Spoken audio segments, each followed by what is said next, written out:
Hey folks, welcome to the DarkHorse Podcast. I am Bret Weinstein, your host, and I am pleased to be sitting here with Mike Nayna, documentary filmmaker extraordinaire. Welcome, Mike. Thank you. Hey, how you going? Pretty good, pretty good. Let's start by recognizing that you don't sound like you're from around these parts. No, I'm from Melbourne, Australia. Melbourne, Australia. That seems really far away. It is. And yet, your language is so intuitive sounding. So, what brings you to the U.S.? Many things. I think that opportunities in the film and television industry at home dried up. And a project in particular took me over here. So I was working on a documentary about the Grievance Studies affair. It's Peter Boghossian, James Lindsay, and Helen Pluckrose were submitting hoax articles to academic journals to test the political bias of certain academic fields. And I got tangled up in that project with them before they started writing, so I've been filming the process all the way through. So I've been going back and forth between Australia and here for, I'd say, near on 2 years now. When's the first time we met? It was at the James Damore event. It was very early on. I guess it was at the James Damore event. Yeah. So I met you through Peter. I also met James and Helen through Peter. And so we met at the Damore event, and then I think the next time we met would have been maybe you guys came over to our place? Yeah. It would have been that, yeah. It would have been that. And so just to catch people up, okay. You were working on the Grievance Studies affair, and you were documenting it as it unfolded. Yep. And at some level, the Evergreen Affair was tangential to that because it was happening locally because we knew Peter, and so you looked into it to be kind of a sidelight or an added dimension to what you were working on. Yeah. And at the point that you started looking into the Evergreen situation, it becomes difficult to turn it into a small snapshot. Very much so, yeah. There's so much depth to it. So the gravity of the Evergreen story, you kind of get drawn into it, and you're like, holy crap, what has actually happened here? Yeah, it's a modern day witch burning, really. It's and as you know, not even figuratively. The people who orchestrated it, much to my amazement, I did not know this at the time, but the people who orchestrated it viewed it as a justified witch hunt. Yeah. That because I was white and male and straight, that I was deserving of being witch hunted in order to give me the same experience that others have had. Well, your image became an effigy, which they then burnt. Repeatedly. Yes.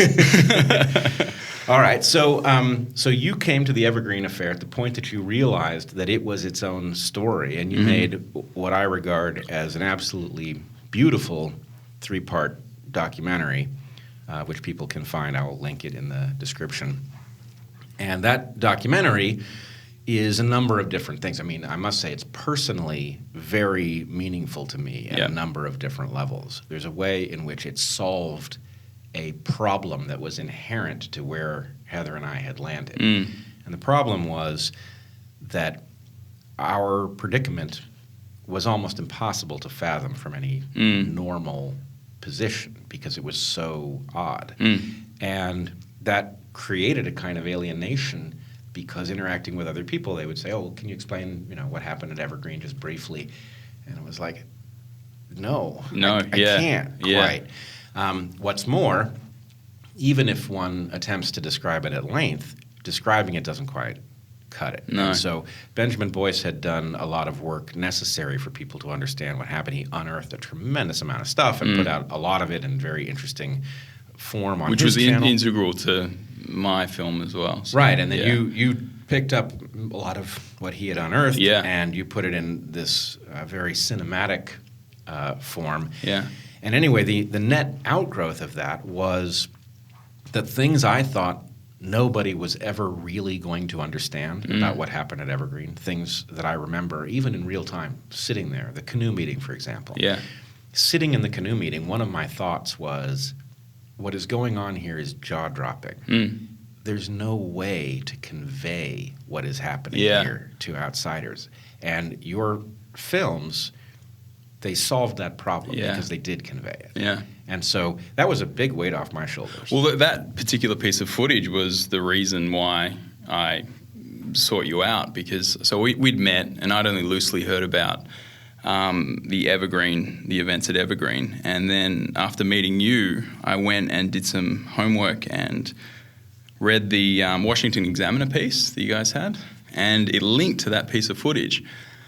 And it was a moment of, because I was working on the Grievance Studies stuff, and I was quite a few months in reading the scholarly canon, I guess, and the major texts around that. And what it was looking to me like was some kind of victimhood theology. That's what I was calling it, because the peer review comments that the guys were getting back for the fake papers they were writing were it was paying lip service to the scientific method and rigor, but really what it was policing was some kind of it was like a set of moral rules, and and I was slowly figuring out what this was, because it's not science they were trying to sort out here. It was some kind of intuitive moral system they were creating. And so it really did start looking like some kind of theology to me. It was very like a prescriptive sociology that was based on moral intuitions. And I was like, well, how do I convey that? Because it's all paper and it's all words and comments and things like that. And it took me a long time to figure out that this is potentially what's going on here. And then I saw that footage and I was like, this is a service. This is what I'm seeing in their scholarship. And the major text that they're working is here. This is like it's the natural progression of what I imagine a theology would create. So you mean, when you say this is a service, you mean this is a religious service? You're not saying they've done us a service by providing. Oh, no. Well, it's funny because I had the other reaction while Okay. I was sitting there. Yeah. Because they set this thing up. They strongly encouraged us to go to this meeting. Yeah. And when I got there, they have these very fancy television cameras. They have a television studio that they outfitted, and it's always been a complaint amongst faculty that it was underutilized. Right. And the Bridges administration started using these cameras. They filmed everything. And thank the good God they Lord did. for that. Right. But anyway, I walk in there, and these cameras are set up, right? And I begin to realize how they view what they're doing. Yeah. And then as the thing unfolds, it's been billed as a forum to discuss the plan, but there's no room to discuss anything other than the goodness of its objectives, right? Yeah. Its utopian view of things. And as I'm sitting there, I'm thinking, okay, nobody's ever going to understand this. Yeah. I can't explain it. It's going to be hard enough to explain to Heather, and she knew that the meeting was coming. And in fact, she said, you have to go to this. Yeah. Right? Now, she wasn't going to things, but I was going religiously, as it were, to everything because there was so much going on. But I guess maybe I hadn't even realized that there was a meeting. She's like, no, this one, you got to go. But I wasn't going to be able to explain it to her because it was so far beyond the most extreme thing I had yet seen at that point. And then as I'm sitting there, I'm thinking, they're filming this. Yeah. And then I thought, there's no way that they are dumb enough to allow that footage out. And so I was trying to figure out, can I force them to release it before they delete it, which any reasonable person who had done what they were doing would have done, because that footage is very clear, right, how far round the bend this movement was. Well, for us, not for them.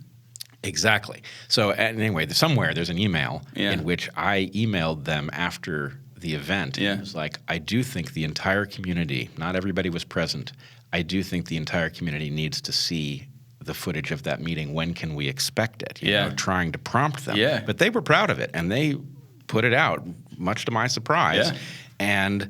And you made excellent use of it. It is an interesting thing at the heart of the Evergreen moral panic was that how proud everyone was. There was a lot of footage of that. It's this huge, from my perspective, it's this huge sociological event. Like I was really the case study for this way of thinking. And the fact that everyone was so proud to put up, they filmed everything in pride. They filmed it because they were proud of it. And I'm seeing all these horrific things from my position outside of that moral community going, what the hell is going on here? Why would you be proud of that? And so the series was just kind of an accidental series. I kind of stumbled into it. Is more or less just that, really. It's you and my perspective of the stuff that they're probably still proud of. They're still doubling down on this way of thinking. Still. Yeah.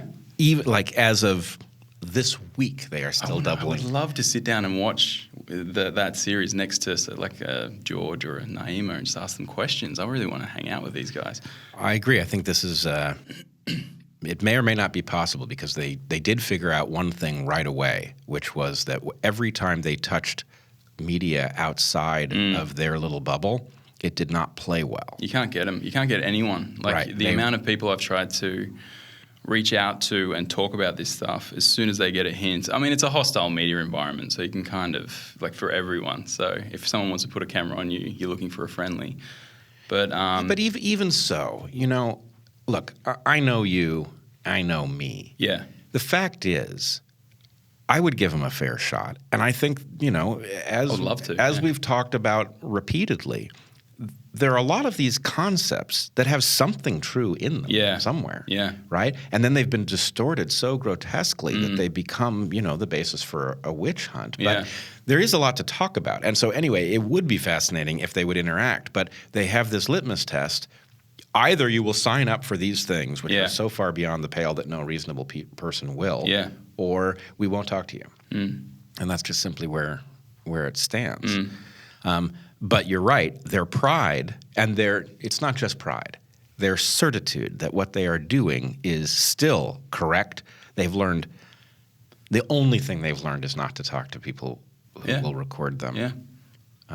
But I would say I see no evidence of any other learning of any kind, and that is maybe the greatest tragedy. Well, it's the blinkers. Haidt says morality binds and blinds. And so from the religious stance, I'm using it as a descriptive tool, this religious way of looking at it, and I think it's the most powerful one to understand what the hell's going on there. But from a Durkheimian perspective, you've got a religion is a moral community that's gathered around a group of stories and scriptures. And so I started looking at the stories and scriptures and trying to figure that out, and then to better understand the moral community. But they can't see outside of it. That's why all this crazy stuff is happening, because inside the bubble, it makes sense. But as soon as you're outside of it, it's clown world. It's clown world, and it is also, what Heather and I spent a year saying in the aftermath of this was that Evergreen was really set up to serve underserved communities. It was the college for people who were not a good fit for other places. And a lot of the people who were not a good fit for other places were people from, racial backgrounds that were disadvantaged or had some other unusual feature to their story, and they really needed faculty to deal with them as individuals, which Evergreen, the structure of it, made possible. Yeah. So what is very hard for us to get past is that Evergreen was not highly functional at the point it came apart, but it was still functional, and it could easily have been fixed. What they did instead was they destroyed the functional part, which was well-suited to serve people who are usually underserved, and replaced it with a myth that is incapable of serving anybody. And in fact, it does the opposite. It leads them to believe that there is some sort of help to be had from wallowing in victimhood, which frankly isn't going to work. It's the saddest part about this. I think you talk about empowering communities. You couldn't disempower a community more by getting them to build their identity around their victimhood, which is this sacred totem that they have. To build their identity around victimhood and to reject the very tools that would empower them most and that are the antidote to bias. And they're everyone's tools. They've got the whole master's tools. Don't touch the master's tools. Will never dismantle the master's house. But they're your fucking tools. They're everyone's tools, and humanity has taken a long time to get to these tools. They're the most beautiful thing that anyone can pick up. I got to tell you, the master has the best tools. His shed has the nicest quality stuff, and if you want to take down his house, that's the place to find the stuff with the power to do it. Yeah. And so, I do want to say, I'm certain that Audre Lorde meant something by that quote that, I probably would argue with it even in the way that she meant it. Yeah. The way that it is utilized is absolutely self-destructive. Yeah. And, science, this is counterintuitive too. We view science as this very powerful paradigm. It is very powerful. The reason it's powerful is that it corrects for bias, that human beings have a confirmation bias problem, and science is the thing that allows us to see past it. So to the extent that one believes civilization is biased against people, the tool that you want to hone is scientific.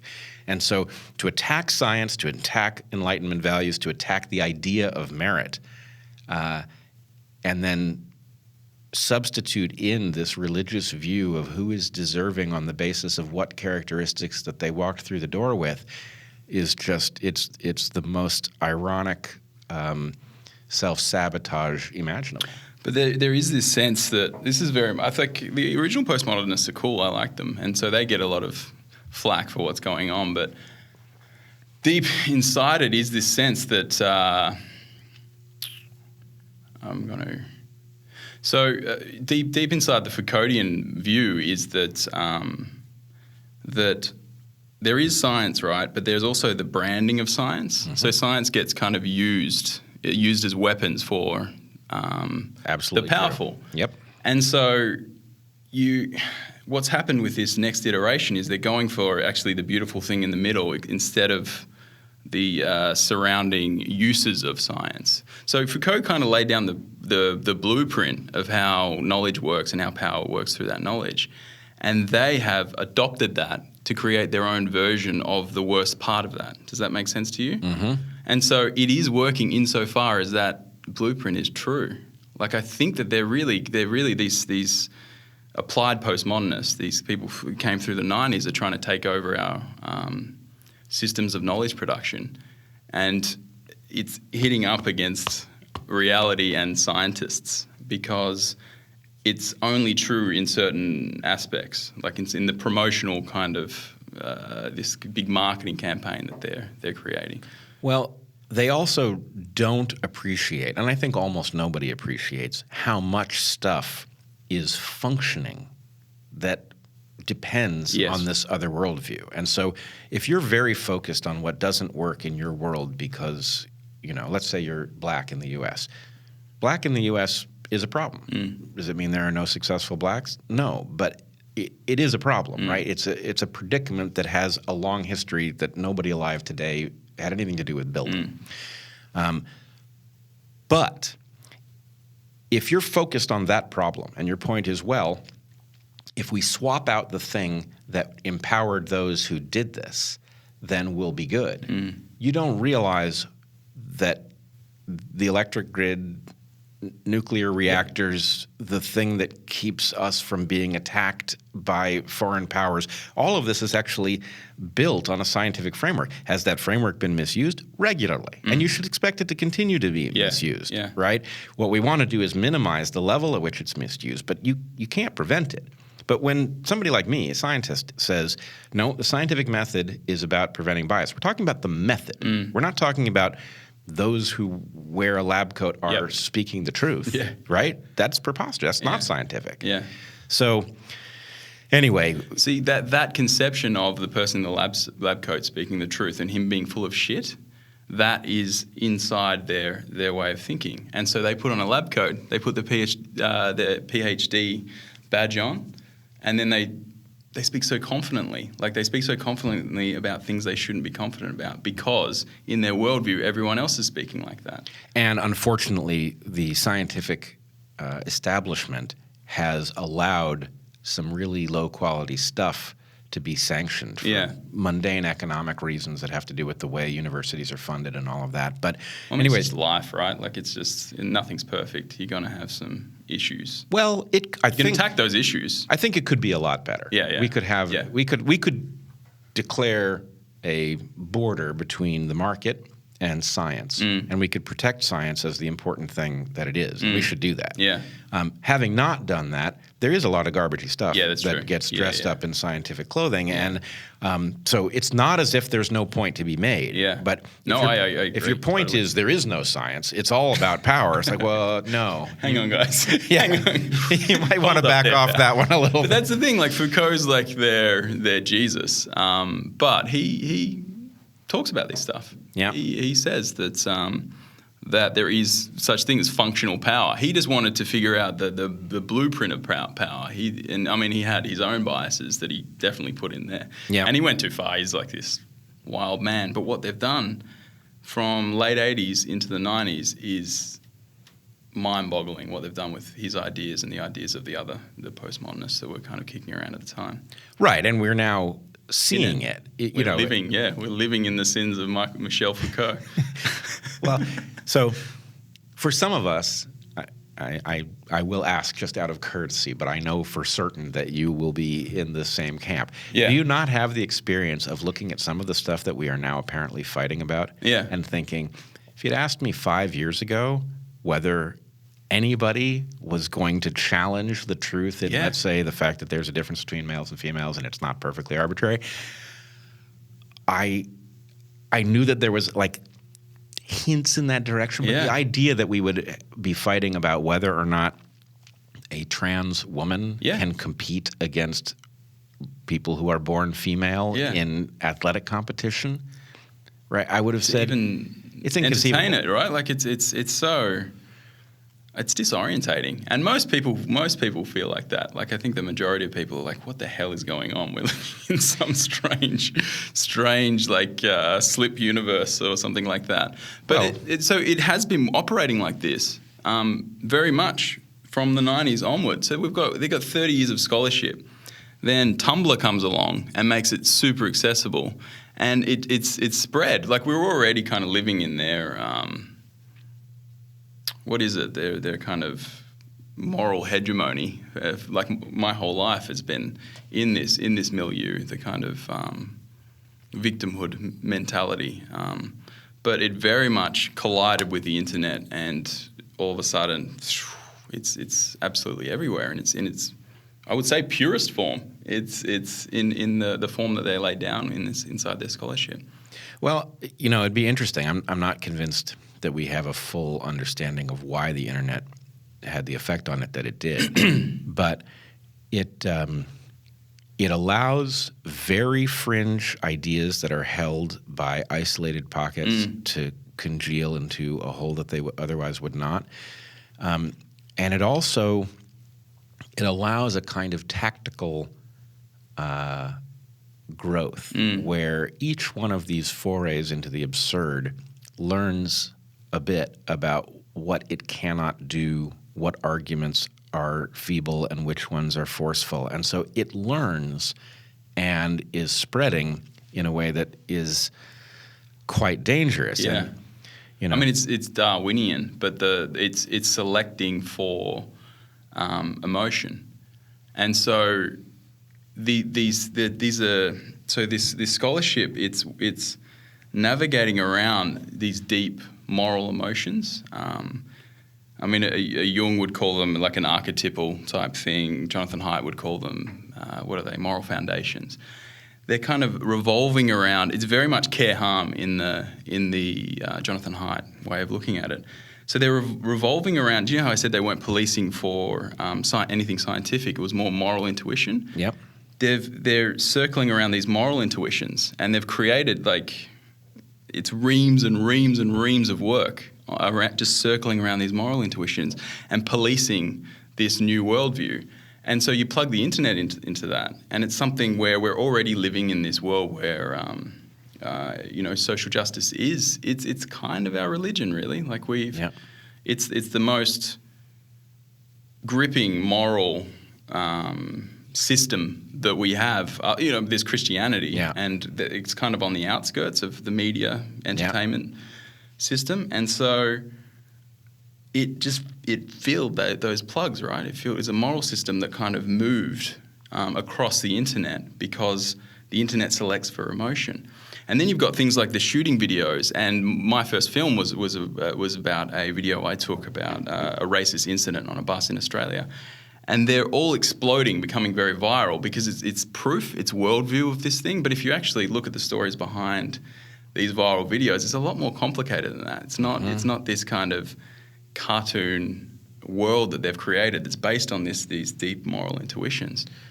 So there are a couple things I want to explore from what you've said. Yeah. One of them has to do with the fact that we as human beings are not prepared for the modern environment in a lot of ways. But one of them that's very clear is that our ability to see events that are remote and the bias in favor of seeing remote events that are interesting rather than ones that are not interesting results in a total distortion of our sampling of the world.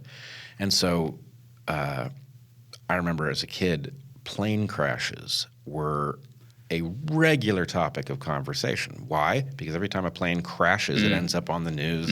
It's grisly. There are bodies being picked part by part. It's hard to look away. Yeah. And that, because it spends a lot of time on your TV, you get the sense that it's a common thing. Whereas statistically speaking, you're never safer than when you're on a plane. Yeah.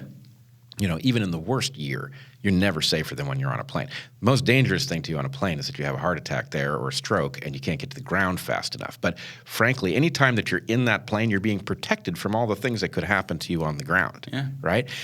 And so we get a very warped view based on what's on the screen. It's the same as the milk carton kids that went missing. And so all of a sudden there's all this hysteria around child abduction. Totally. Which changed the way we raise children in a completely incoherent way. These are huge sociological events based on the I guess it's technology. Like we're kind of colliding against this technology. And the amount of time that people spend interacting with a screen, like that's their world. Most people. So it's a lot of people are leaving their screen and not really even interacting with reality that they live in. They actually understand the world through this screen. Well, I bet that will be reflected neurologically. You know, we're not yet no question. Really I'm a good. McLuhan fan, so it's very much. I think this is fundamentally technological. It's fundamentally technological, but my guess is we will start to see reflected in the neurobiology of people with this device that because so much of your reward structure is tied in through events that happen over the device, that you actually begin to see through it. Yeah. And what that does mean is that, you know, what you and I would consider normal interaction is, you know, at best a second kind of normal interaction rather than the real deal. And well, even I feel this myself. I spend way too much time online. Me too. And I'm trying to spend less, but I'm only just getting used to doing this kind of thing. And then when you invited me, I was like, oh, maybe I can squeeze out and we can do it via Skype because I just felt like I would be more comfortable in that situation. And I guess this is happening more and more. Like it is. It's where I'm comfortable. I kind of in my room, and then I can look at everything through a screen and be a little bit more disconnected from it. Well, you know, on the one hand, I have kind of a mixed reaction to video calls. There's one way in which video calls are just not as productive as they should be. Yeah. There's another way in which they are better. There is some fraction of like facial expressions and things that are conveyed well enough through a video call. Yeah. It's not as good as sitting with somebody, but it's better than just listening to them. But there is something missing, and I don't know what it is. I don't know what channel it travels on, but frankly, my enthusiasm for having a conversation with somebody like you goes way up if we're going to be sitting in the same room, because much of what makes it you know, the right analogy is really a corrective lens, right? A corrective lens is for somebody who has an eye that is seeing in a distorted fashion. You take a distortion to correct for the distortion that you've got on board. We all have a distortion that comes from the increasing role that screens are playing in our perception of what's actually taking place and why.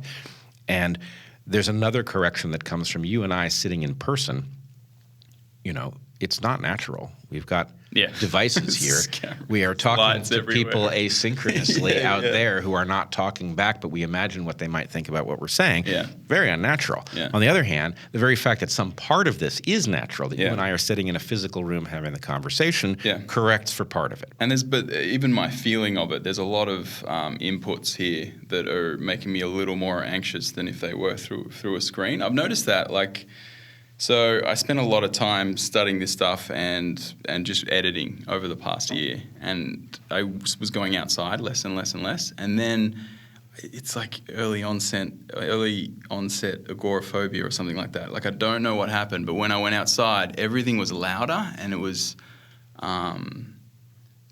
hard to talk to people. And I've never been I'm extroverted. I grew up like this extroverted guy, and now all of a sudden it's like, I don't know what's happened, and I know it's the screen. It's something to do with too much time on the screen, too much time by yourself, too much time in your thoughts. That's interesting. That make you feel different. And I'm an artist, so I'm sensitive to those sort of things. And I think that this is happening. I'm seeing it in other people.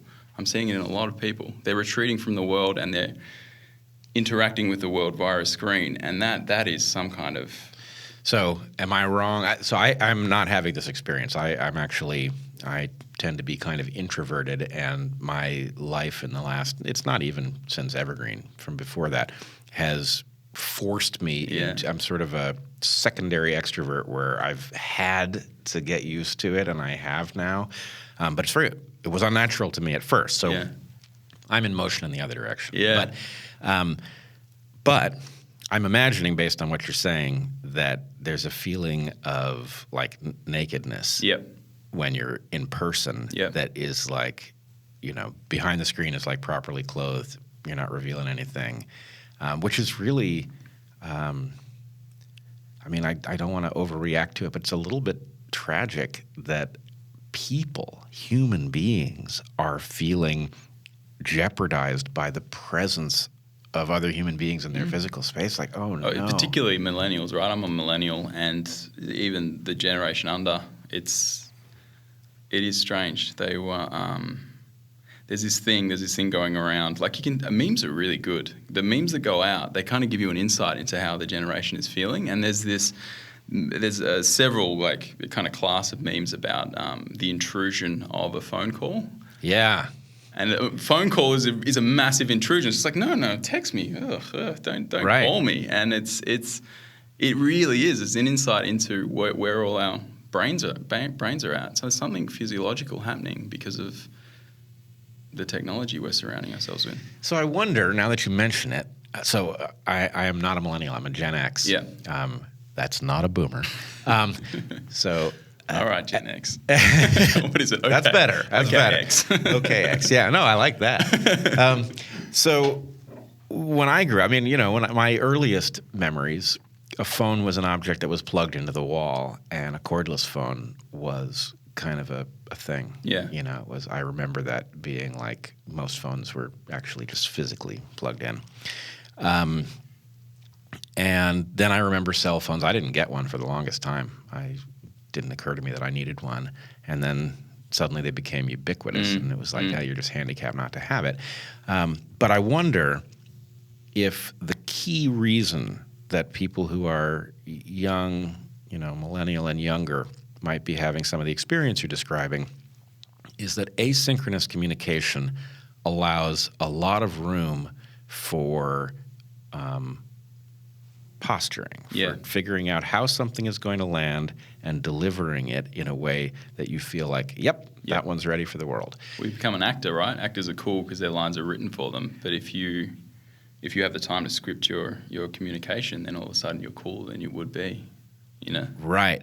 So this actually dovetails with something I've heard Jordan Peterson say it. I've heard me say it. I've heard Ben Shapiro say it, that at the point that you find yourself in situations like this where something is going to go into the world and it will have some impact and you'll just have to live with the aftermath of it, you go into this mode where you are speaking and then some part of you is watching what you're about to say and checking everything. And I wonder if that's not a bit lacking. If your experience was that a lot of communication is asynchronous, if that's how you grew up, then I wonder if that's harder. You know, I can do it in real time. It's taxing, but it's possible. But if my experience was that your average communication, even interpersonal communication, was asynchronous, then maybe that circuit just isn't very strong. And it's also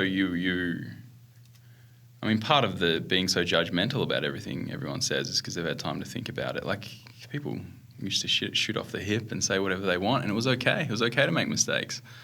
You know, I wonder if this is not actually playing a huge role here. I mean, maybe this is exactly what you're saying, but I watch people get canceled for something that I agree they shouldn't have said.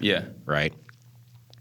But it's like, wait, that was fatal? You know, and it's like, whoa, that you're talking about taking somebody's well-being and zeroing it out over something that they said. Sometimes it's not even what they meant. They were just trying something out. And, you know, when I was teaching, we had these things called covenants.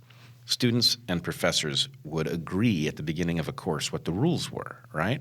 And those could be rules about grading, how you know, if something isn't to your liking, what you do about it and all that.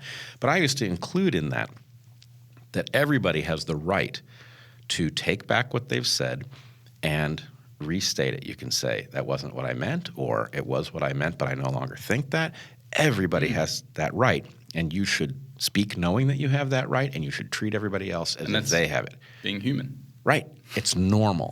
And so maybe your point is just, let's put it this way. I've never heard this anywhere else, but it does immediately strike me as an important component here, is that people are being held responsible at a new level because asynchronous communication allows people to pretty stuff up more than is normal. And so people aren't used to the noise of people saying something a bit tone deaf and then, you know. Well, the policing is a different thing as well. Like, there's another input here, which is so in our legal justice system, you often punish people to show everyone else that shouldn't be done. As send a message, I guess. Deterrence. And so within this scripture, let's call it the canon, it's racism is perpetuated through discourses, so the way we think about things. So if someone puts their foot wrong, it's not actually the human that's doing it. It's this strange thing where individual responsibility, they don't really consider it very much. It's not the human, it's the discourses working through the human. So if you converge on it and get rid of it, you're actually going after the evil that's in the world. You're not going after the human, you're going after the evil because the discourses are working through them. It's so, when you start actually learning what's going on here, you can see it because it's so intuitive. And you can see how something like that would spread as a new, it's a metaphysical system that's spreading over everything. And I mean, the technology is creating the atmosphere in which this can take place really quickly. And as we were talking about, we could talk all day about the different inputs that are making this a huge cultural phenomenon. But underneath it, the scripture, they've laid all this out. It's all there. And they talk about it unapologetically when you go behind the closed doors of the academy. Yes. Okay, I've got two places I want to go. I want to make sure we don't lose them. I think they're both important. So if I forget, remind me that I want to talk about Yale. Okay, and what happened there. But first, let's talk about the question about these moral intuitions. And I like how you phrase it. It resonates for me. So there's this moral intuition. And some of these moral intuitions, I think they're not right as they're stated, but you could fix them, right? They are, the intuition is correct. It's just the phrasing is way the hell off. But not even phrasing, like action. So all moral intuitions are intuitions, but unless you're lining them up with some kind of empirical method to get what you want based on those intuitions, and that's all they are. They're just discharging feelings. Well, let's take an example so that this is more concrete. Okay. Let's take the idea that the difference in performance, that is to say economic performance, of people from different racial groups is the result of bias and unfairness. I actually suspect that that's probably almost correct. I think there's a lot of it down to that, but you couldn't put that out as a blanket rule. But You can't assume it. yeah, But my guess would be, based on everything I've seen, Yeah. and everything I've seen includes an awful lot of time tromping around in other people's minds when they were my student. Yeah. And, I looked into their minds in order to help them learn. Yeah. And I, in the process, learned an awful lot about interesting. them. Yeah. I'm totally open to that. I actually think it's probably the case. Yeah. So I think if you did, just thought experiment level, Yeah. if you fixed the unfairness so that all of the little threads that have carried through one generation to the next were actually just neutralized, and you started us all, in the same position with the same advantages, the same access to education and all, I believe that almost all of this would disappear. And then what you would find is that in general, people are very similar in their capacity. They're very similar in their built-in desires.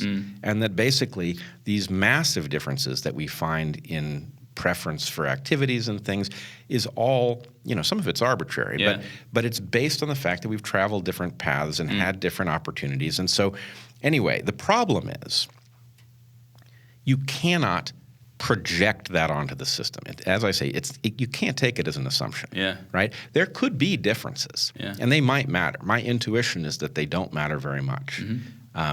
Big ones might exist between males and females. There's a very good biological reason Yeah. to expect differences Which there. would make them more fit for other things, you know what I mean? Like it's not, Right. it seems like a power imbalance because of the culture, but it's like women are going to be on average better at certain things and men are going to be on average better at other things. And that's Can't help but world. be the case. Yeah, exactly. That is the nature between males and females. and that's awesome. Why not encourage that and Right. play to that rather than play against it? Well, frankly, I'm very up for a world in which we absolutely free people to jump that line Yeah. and decide, you know what, I may be female, but I like the stuff that men are more typically into, and I'm going to do that. Yeah, Like, yeah. Heather is this way. Yeah. Heather's very masculine Oh, yeah. in her orientation Yeah. of the world, Yeah. and I think that's great. Yeah. And But when you're looking at it on, one-to-one, you should be looking at it in their kind of way. But, if you're looking at it from a sociological 200,000 feet up, and you have to think in numbers, right? You have to think in bell curves. Yeah. Because if you don't think in bell curves, then you're going to hurt all people unnecessarily. You got to play to the bell curves. Well, that's the whole irony I'm getting at the difference between the moral intuition Yeah. and the thing that might be rescued. If you studied it carefully, Yeah. the thing that you might find that actually is the reason for the intuition, to the extent that the intuition is there for organic reasons, Yeah. it's about something. If I'm right that if you did neutralize advantages, that people are basically the same and responding to different opportunities based on their particular place in the world, then you could say something that there's an X factor, right? The things that make different populations function differently has to do with a lot of arbitrary things that are not inherent to the creature So itself. I want to clear something up here a little bit. So when I say moral intuition, I'm going deeper than. So at some point there's the. I'm going to find this very difficult to explain. There is the intuition that's an emotional feeling, right? I often thought if they had symbolism, it'd be like Mary, mother of Christ with the baby. And then there's another symbol of the bear protecting its young, right? This is a fucking mode. It's a mode that you can click into and you can really feel it and it's in the guts, and that's the evolution part of it. So culturally, that's the hardware. That's the hardware we're working with as humans. It's universal, and it travels through time. And I love trying to triangulate what these deep emotional feelings are by looking at stories throughout time and the religious stories and things like that. Culturally, we put a software on top of that, and that is a home for those moral intuitions. But underneath those moral intuitions, they're kind of driving us in a certain direction, getting us to make certain decisions. It's a movement thing. It's like the energy that's moving a culture when you've got a moral system on top of a culture. But even just one human, he makes his decisions based on his kind of or her moral moral intuitions, the hardware that we're stuck with. So when you said that the moral intuition is moving is something, I do think you're right. It's the software. You're more talking about the software on top of it. So their canon is it's creating a different software that is primarily focused on this care harm one, this kind of bear protecting its cub type thinking. And you can see it. You see it in patterns. And so I totally agree. Like these intuitions, they're intuitions, and they're going to pull us in the right and wrong direction. And a lot of people are buying into the stories based on the intuitions, and they're being sold into it on quite logical things that seem right. But it actually gets darker and crazier and weirder the further you go into what they're actually trying to sell to the world. Does that make sense? I'm not articulate about these things sometimes. So no, I think it was articulate, but I have to tell you, this is a place where I think what we biologists teach as to where the border is between biology and other things is so broken that we can't help but trip over this at this place. So let me just tell you what I think. I'm going to give you a preview of what I think we will understand about humans 100 years from now if we're still around. The software layer is composed of a couple of things. It's composed of what I would call culture, that is things that are passed down, and it is composed of things that are learned in real time, right? They may not be durable. Your software layer is composed of these two things, but they are just as much biological as that which your genes set in motion directly. And so there is something going on where these moral intuitions are being searched for a couple of things. One, they're being searched for content, but they're also being explored in terms of their utility. And utility is relative to something else that I think we teach very, very badly, which is human beings are, in some ways, just like every other creature, but in some special ways we do this uniquely. We are built for lineage against lineage competition. The moral intuitions are partially an exploration of what might be true, and they are partially a claim that doesn't matter if it's true. The question is this useful? Does this advance my lineage's interest to say it out loud?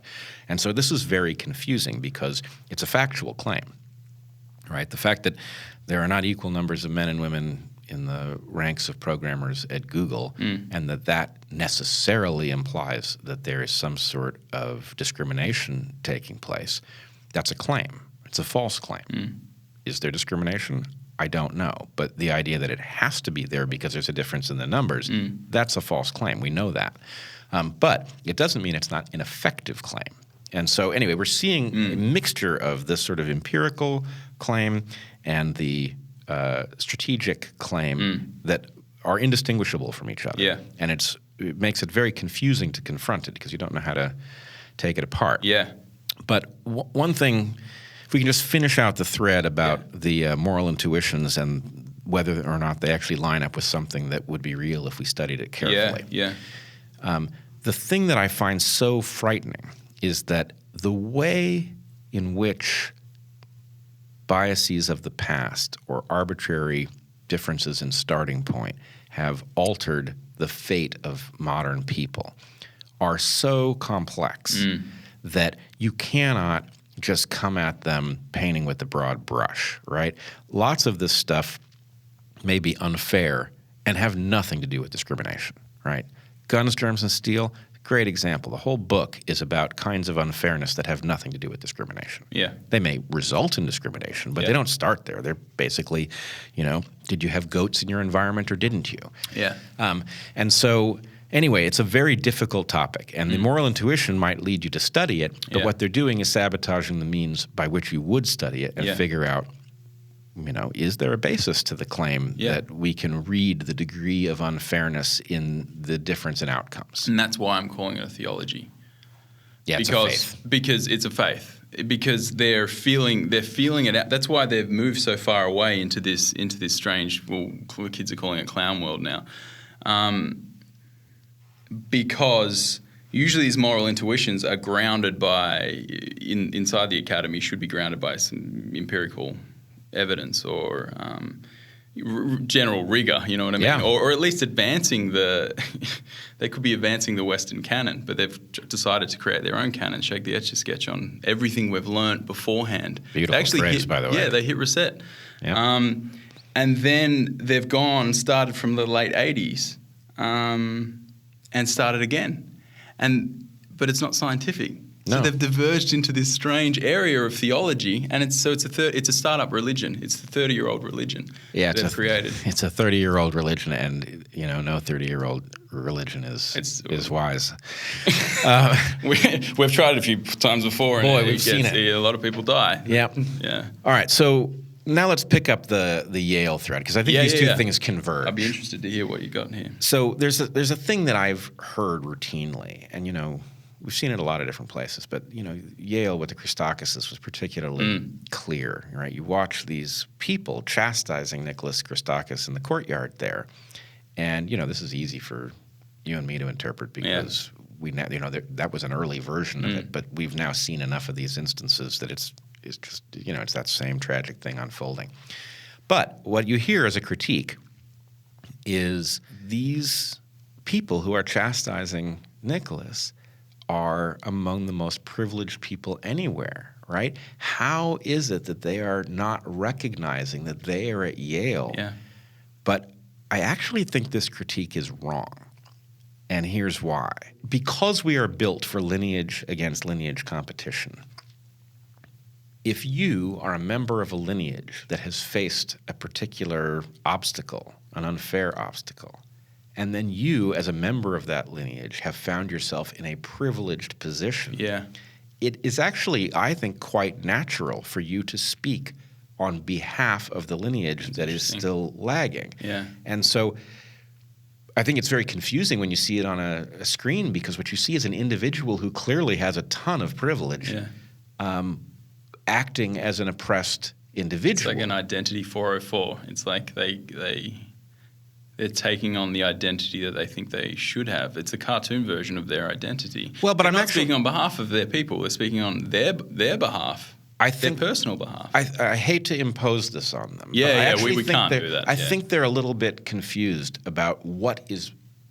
First of all, I think there's some bad actors, and I just want to dismiss them because what they're doing is straightforward and uninteresting. Yeah, we certainly know that from But Evergreen. for many of these people, they're not bad actors. They are giving voice to something that feels very real, and I have a feeling that what they are saying has some truth in it, but because it's phrased in the individual, it is a paradox. Why is somebody who is experiencing the kind of privilege that somebody obviously is? I don't care if you're at Yale on scholarship, you're still there, right? You've got a launch pad into the world that most people just simply don't have.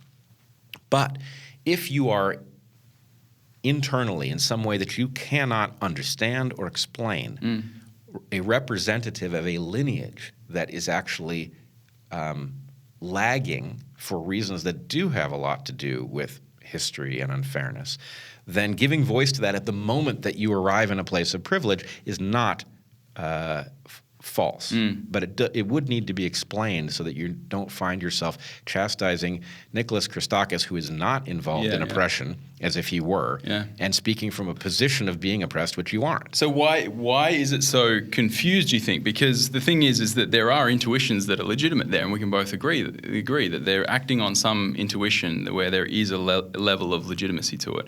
But it looks absurd, right? Because there's this identity 404 thing going on. So I still blame the canon. And I know that I'm going to draw all roads lead there because, so a huge text within their canon was Paulo Freire, Pedagogy of the Oppressed. Have you read this? I've encountered. I don't think I've read it. All right, so maybe Paulo. I would probably disagree with some of his stuff, but underneath it, he's Frankfurt School style Marxist, and he was living in I think the 60s in Brazil. And his whole thing was, all right, we've got to teach these. He was teaching people that couldn't read, the genuine downtrodden class. And he was teaching them to read, and he was figuring out, let's teach them that they're oppressed. These people don't know that they're oppressed. Very Frankfurt School, right? Let's teach them that they're oppressed so they can liberate themselves.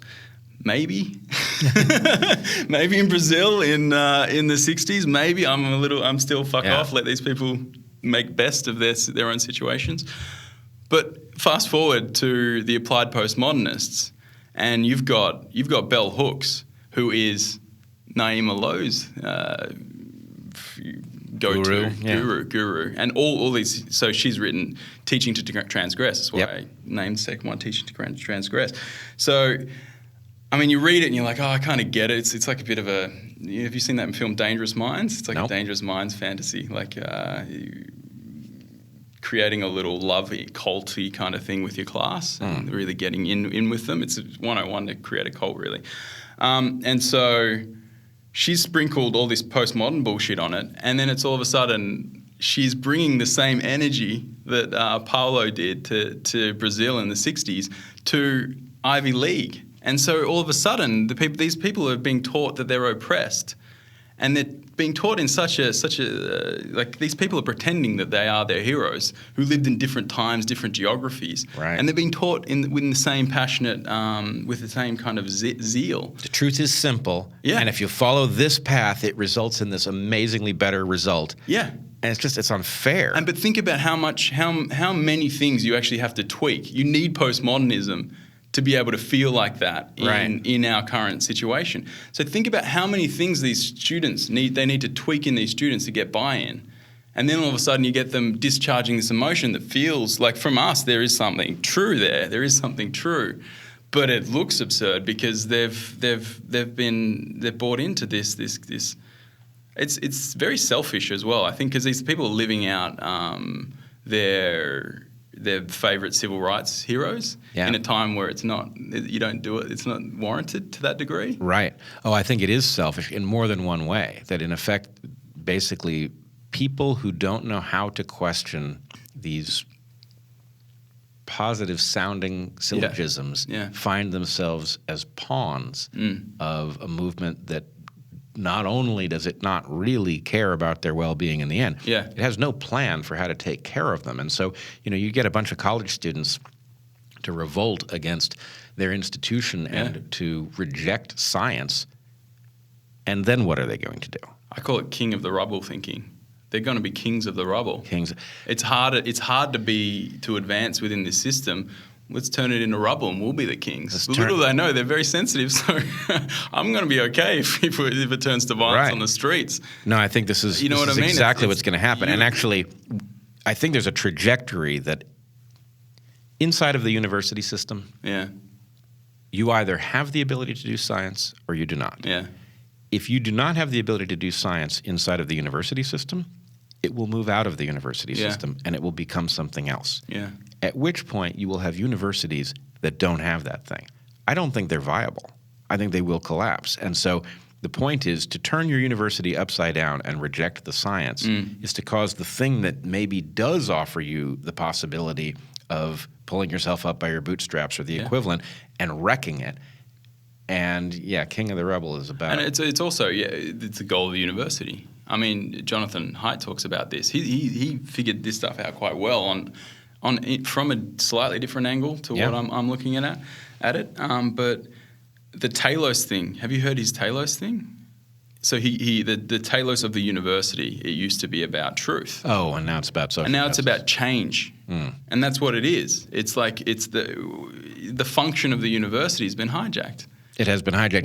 We need that scientific rigor, and it doesn't necessarily have to be prescriptive because the culture has to look after the prescription of that, and politics and whatnot. Not the academy. When the academy pulls in change, like how to use the science, it's a church. That's why I think a prescriptive sociology based on moral intuition. That's what this side of the academy is doing, and through the administrative class is taking over the entire. Trying to, it's hitting up against a lot of trouble, but that's the goal. They're in the church business, so they're trying to. I mean, the academies were scholastic monasteries before they became. They devoted themselves to science, but they could head back there. They could head back there, and what they are doing wrong at the moment is that they are allowing that basically administrators are pandering to the Church of Moral Intuitions. Yeah. And they are not leaving a firewall between those folks and the sciences. And, I mean, this is why you're sitting here talking to me, is that they came after me. It's not an accident that they It's came not after an accident, me. is it? Right. Yeah. No, See, this is the weird thing. Do you think it's because you have confidence in your science that you kind of stood against them, and then they came after you? Because it's the hardest thing. Because so much of this movement, it seems so natural. Yeah. But someone has to know. It's like, is this some kind of the ideology working through humans, and then it'll naturally go to that place, or is it explicit? I think in your case, it would be that.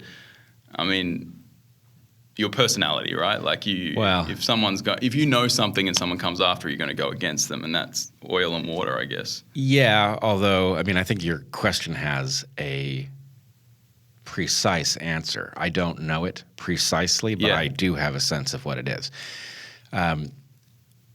There is a very rare characteristic in humans. The characteristic involves not being persuaded by the degree to which other people believe something. In general, a human being who is faced with a room full of people who disagrees with them will change their opinion. And the reason this is not entirely nuts, the reason is because if you think about an ancestor who was alone in their opinion on something that mattered was in danger, right? They were in danger of being outcast because even if they were right, being alone in that belief is rowing in the wrong direction. And so we are wired to be very frightened by the prospect of being out of phase with other people. On the other hand, I believe that a certain number of people have to be capable of that thing. It probably comes at a substantial cost. It does. It's why I'm sitting here in this room and not working on high-scale productions back home in Australia.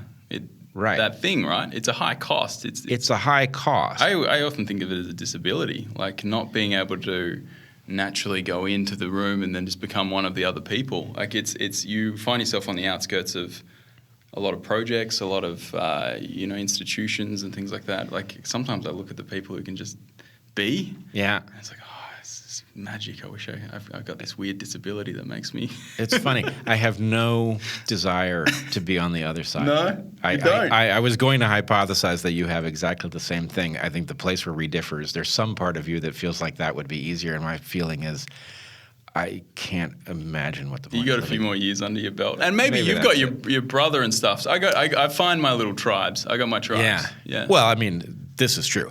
Having Eric and Heather as a reality check, at worst a phone call away, changed everything. Yeah. I would be this way anyway. Yeah. But the degree to which I might imagine I was crazy would be much greater. See, that's the hard part as well. When everyone around you, it makes you feel crazy. And they call you crazy. They do. They hate you as well. And it's like because you're showing them something that they don't want to see. I don't know what it is. I want to, maybe I'm just chronically crippled in this direction, but I do want to steel man the thing that they are applying. I think it's a real thing, and it actually makes sense. It just doesn't make sense here at all. Okay. So the point I used to make to my students, I used to talk about there was this great film called The Hunters about the Kung San, the Bushman, and basically an anthropologist followed a Kung San hunting party on a hunt, and they hunt a giraffe and kill it, and he documents it. And anyway, so I would talk to my students about what about somebody who was on such a hunting party, who looked at the leaves of a tree. Imagine some tree like a birch in which the bottom side and the top side of the leaf are very different colors, and they shake in the wind. That person might look at the leaf and think, that implies something about a binary. You might be able to encode all kinds of things in a binary. Indeed, there might be all sorts of things about us that are encoded in some sort of binary form. That person might have had the first thought that ultimately, thousands of years later, leads to a computer. Yeah. Right? The answer to the guy who won't shut up about the shimmering of the leaves is shut up. We're hunting. Yeah. Starvation is what happens if we don't do it well. Yeah. I don't know what you're on about with respect to those leaves, but stop being on about it or you're out. Yeah. Right? So my point would be there are times when pulling in the same direction is vastly more important than seeing some precise truth. And then there are other times where exactly the opposite thing is the case. Yeah, yeah. And my feeling is we are in exactly the opposite case, right? We Yeah. need people who see with clarity because the people who know where they're going are confused, every single one of them, right? People are looking, there must be the people are looking for the people with clarity as well. And there's a lot of people standing on soapboxes that don't have that clarity. They're potentially the guy who's looking at the branch and going, "Whoa, what if that's some kind of absolutely backward binary with an upside down?" You know what I mean? Like, yeah, I think a lot of people have the sense, right? Have the sense that we got to look for these people. Well, and we want them. It's times like this, these strange times where messiahs pop up and cults bubble up out of nowhere. Yeah, both things happen, is that you get some people who actually have insight and do see the path through the bottleneck, and then you have other people who sound similar but either are delusional or are disingenuous. Well, I think... did you have a point you wanted to go on with? Well, I mean, I do have a significant one, but maybe... No, go on. I want you to keep going with it. So this all leads to somewhere else that I wanted to bring up with you, which has to do with something that your film revealed to me about the event that I lived through, the one that I am now so identified with, that I just didn't know. Yeah. And you'll see this all comes back to an earlier part of this conversation in a way that I think is useful. Oh, interesting. I looked at the video of the moments where those students, for people who haven't seen it or don't remember, these are students I've never met who came charging through the door chanting for me to be fired or to resign. They're surrounding me. I'm trying to film them, which they want to block, but they very much want to film it so that they can put it into the world, as you say. They're proud of it. And I react in a way, so many of them, not a single one of them knew me. I don't think I'd had a conversation with any of them. But some of them didn't even really have any familiarity with who I was or why I was being protested. And I learned much later that they had been sent to protest. They had been given a piece of paper. Yeah. And at the point that I stopped, that I reacted in a way that confounded their story of the racist monster that they had been sent to protest, they were like not sure what to do because...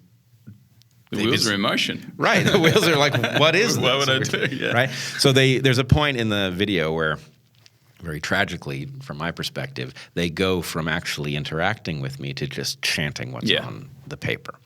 And if you listen to what they chant on that paper, they're talking about who they're there to represent. Yeah. They're actually making an appeal to my students. They wanted my students to flee from me and to join that amorphous moral intuition church on the spot. Imagine what that scene would have looked like if my students had done that, right? Now, it didn't even occur to me, even for months afterwards, until I saw your film, it did not occur to me that what they were hoping and expecting was that I would be abandoned by my students. My students weren't going to do that. And the reason my students weren't going to do that was because of the dynamic that existed in my classroom, which none of those students knew because they hadn't been my student. Yeah. Right? Heather and I... Well, not only that, can I... Yeah, please. I did hear a story of one of your students that said that you were, at the time, teaching them about witch hunts. Oh, yeah. It was on the board the day before. So you kind of... I mean, science is kind of a little bit of an inoculation against this kind of stuff. If you're there with it, right? Well, let's be clear about why the witch hunt stuff was on the board. Yeah. Okay. There are two reasons. One of them you could say was almost prophetic in this case. Yeah. Which was that the subject matter of the course, the final course that I probably will ever teach as a college professor, the subject matter of the course was, if you imagine that civilization is headed off a cliff, there are two questions. What should we be doing instead of what we are doing? And how might you shift civilization to start doing that thing? I don't know anybody who knows the answer to the second thing. There's no good answer to how you would get power and apply it properly to make things work. So let's abandon that question. Let's focus on the second question. If we had a mechanism to set something in motion that wouldn't have the defects of our system and wouldn't run us off a similar cliff, what would those rules be, right? Just free ourselves from the question of how and focus entirely on the question of what. Well, that is the answer to the question that the church you're talking about does not ask, right? The church that you're talking about is stuck in how do we fix this object and get our share from it, rather than maybe the object has just run its course, and maybe it's time to think of a new object, in which case... Nothing in the place, Right. No proactive solutions ever. It's the whole thing is complaint. The whole thing is broken. It's going to kill us all if we don't fix it. And so let's think about, maybe this is just easier to solve in terms of solving each of the issues. And, I don't mean, I'm not talking about utopian solutions. I'm talking about Pareto optimal solutions where you're not 100% free, but you're 80% free. And you know what? So is everybody else because it's a quite fair system, et cetera. But the second reason that witch hunts were on the board in my class was that I was having this experience where as the college descended into madness, I took it on myself to go to every meeting, which nobody does. There are just too many meetings. And so people go to some percentage every year. I started going to every one because bombshells were dropped at every one, and nobody was in a position to track everything that happened, right? And so it sort of felt like it was a necessary thing, and so I started to do it.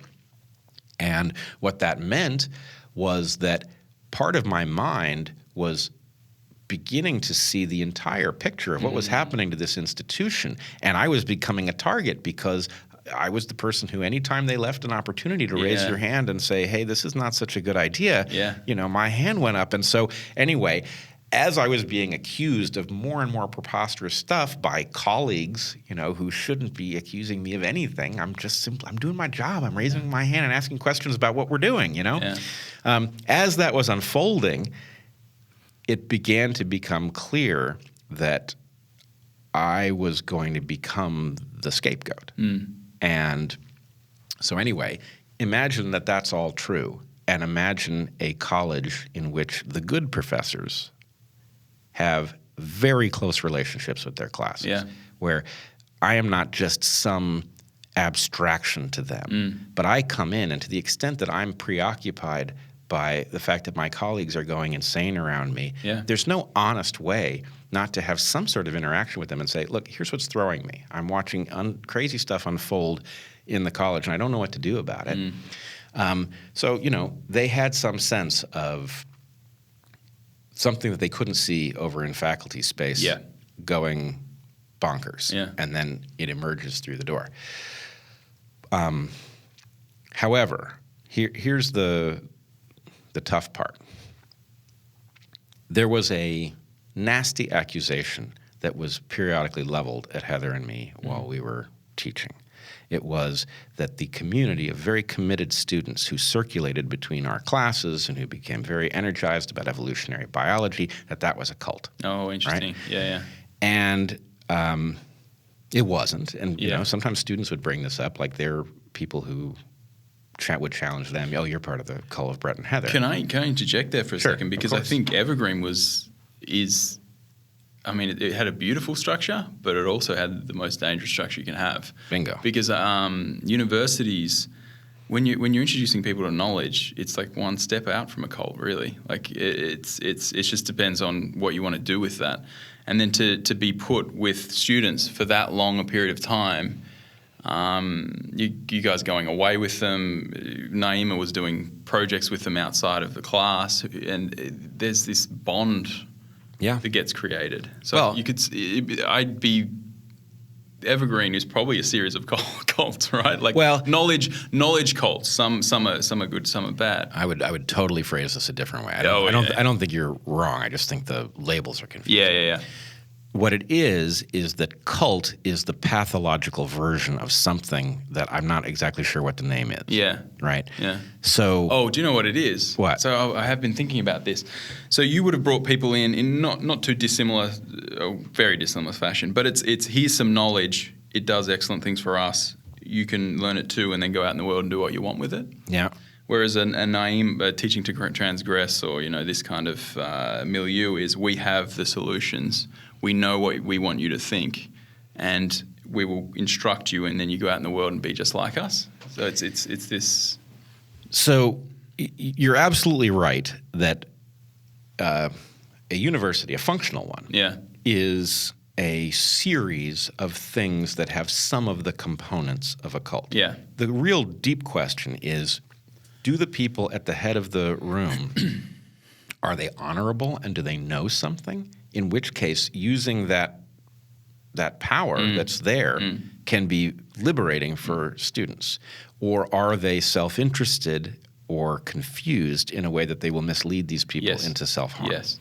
And so, I used to – I'm always cautious about saying this because seduction has a sexual connotation that isn't part of what I'm talking about. But seduction is a question of making somebody want something to motivate them, right? That can be used for ill or it can be used for good. But I always thought that pedagogy, teaching, was best thought of as a kind of intellectual seduction. If you're trying to get people to do stuff by threatening them with a loss of credit or a bad grade if they don't do it, you're not going to teach them. Yeah. But if you say, look, I'm not going to make you do this. I'm not even necessarily going to give you a bad evaluation if you don't do it well. Yeah. But you should want what I'm trying to deliver because you'll be more powerful if you have it. Yeah. And, on my first day of class, typically, I gave a hell of a speech every time, and it was basically, you might not want to be in this class. Here are the reasons you don't want to be here. Here are the things I'm not good at as a professor. And then, if none of that scares you off, here are the reasons you might want to stick around. Yeah. And I would say, I used to speak in what I would call riddles. And the idea of speaking in riddles is that it causes the conscious mind to become active because you can't parse them straightforwardly. So they weren't really riddles, but they were just little paradoxes. And I would say, look, I actually want you to leave my class knowing less than you did when you came in. But the stuff that you know, I want it to be much more powerful. And I would say you could graduate college with the equivalent of a giant trailer full of knowledge, right? Or you could have a little backpack full of stuff that's so powerful that it actually outweighs what's in that trailer. Yeah. And that's the stuff that you should pursue. So the interesting thing here is that I'm trying to get in the head of the people that I'm studying. And so if you're operating from a completely different worldview, science is a cult to them. Like the norms, the bell curves are a cult, and they're trying to, I call them the second culture, because they're designing a second culture based on being other from the main culture. Yeah.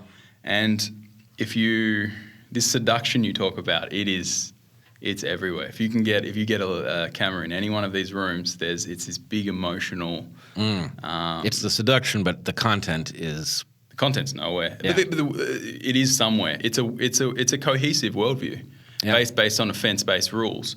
But it has a different metaphysics. It's like if you have to,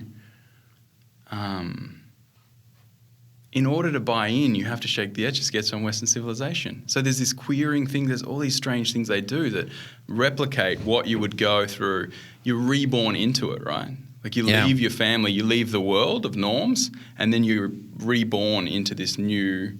I guess it's a group of outsiders. And they teach you that the world is designed in a completely different way than you had imagined. And it's a completely destructive thing. But I can imagine that they were building their own little cult, and then they're like, I can see how they could see what was going on in the other classes as a cult. That they had to, it's warring factions, really. It's warring factions. You can see it. Using the students. Oh, the students are the soldiers in this battle. There's a tacit conspiracy between the students. It's an ideological conspiracy, but the students and the faculty. And that's one thing that I want. The student leaders and the faculty have this tacit agreement. Yeah, but not even the other. It's hard to explain. Like the way that the institutional mechanisms are weaponized against certain teachers, like yourself and Peter Boghossian and things like that. Yep. It's through a complaint. But the complaints usually come from a student or someone who is... Sure.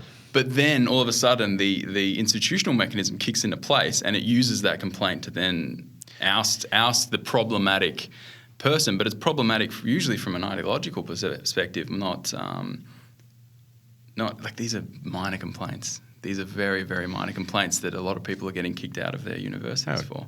Totally. And, the irony of ironies was that one of the things that Heather and I were delivering was, a guns, germs, and steel plus mechanism for understanding how we did end up where we are. So it's sort of like the scientific version that, to the extent that there are tools to be had to liberate us from the legacy of oppression, they are scientific. Yeah.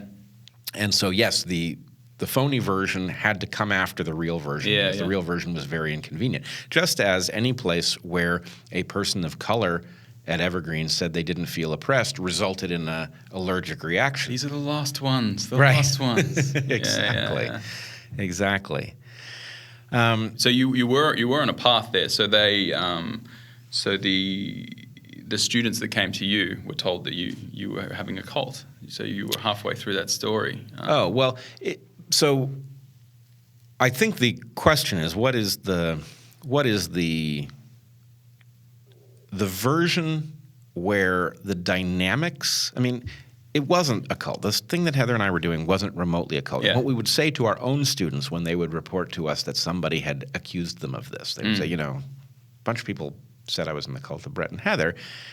It was a very simple response, which was, that in class you are expected to question us at the front of the room. Yeah, that's the difference, right? Absolutely expected. And that if you don't do it, personally, I used to engage in this thing, which I have a feeling would look a little off if you didn't see enough of it to get what it was about.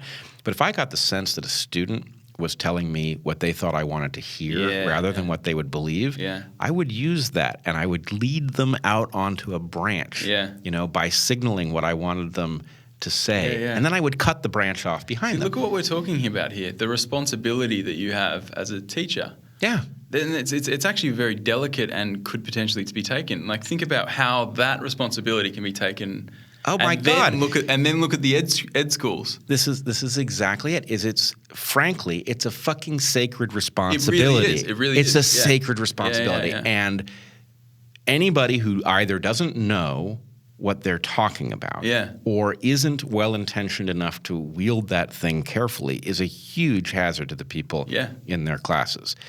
And not only that, you can scale that human up. There is a lot of them, and they're all they're attached to these disciplines. So I look at this stuff, and it's horrifying to me because you're describing quite a beautiful process, right? Giving someone the tools from which they can leave the school and then create something of their life. Well, but it's giving someone the weapons they can use to ruin their life for themselves is what's happening on the other end. That's it. It's like the educational equivalent of cutting. Yeah. Right? Like they're being given sharp tools and taught how to injure themselves. The other thing is, it's not just beautiful when the students leave, right, armed with these really powerful analytical tools. It's beautiful once the students understand what it is that they're doing. Yeah.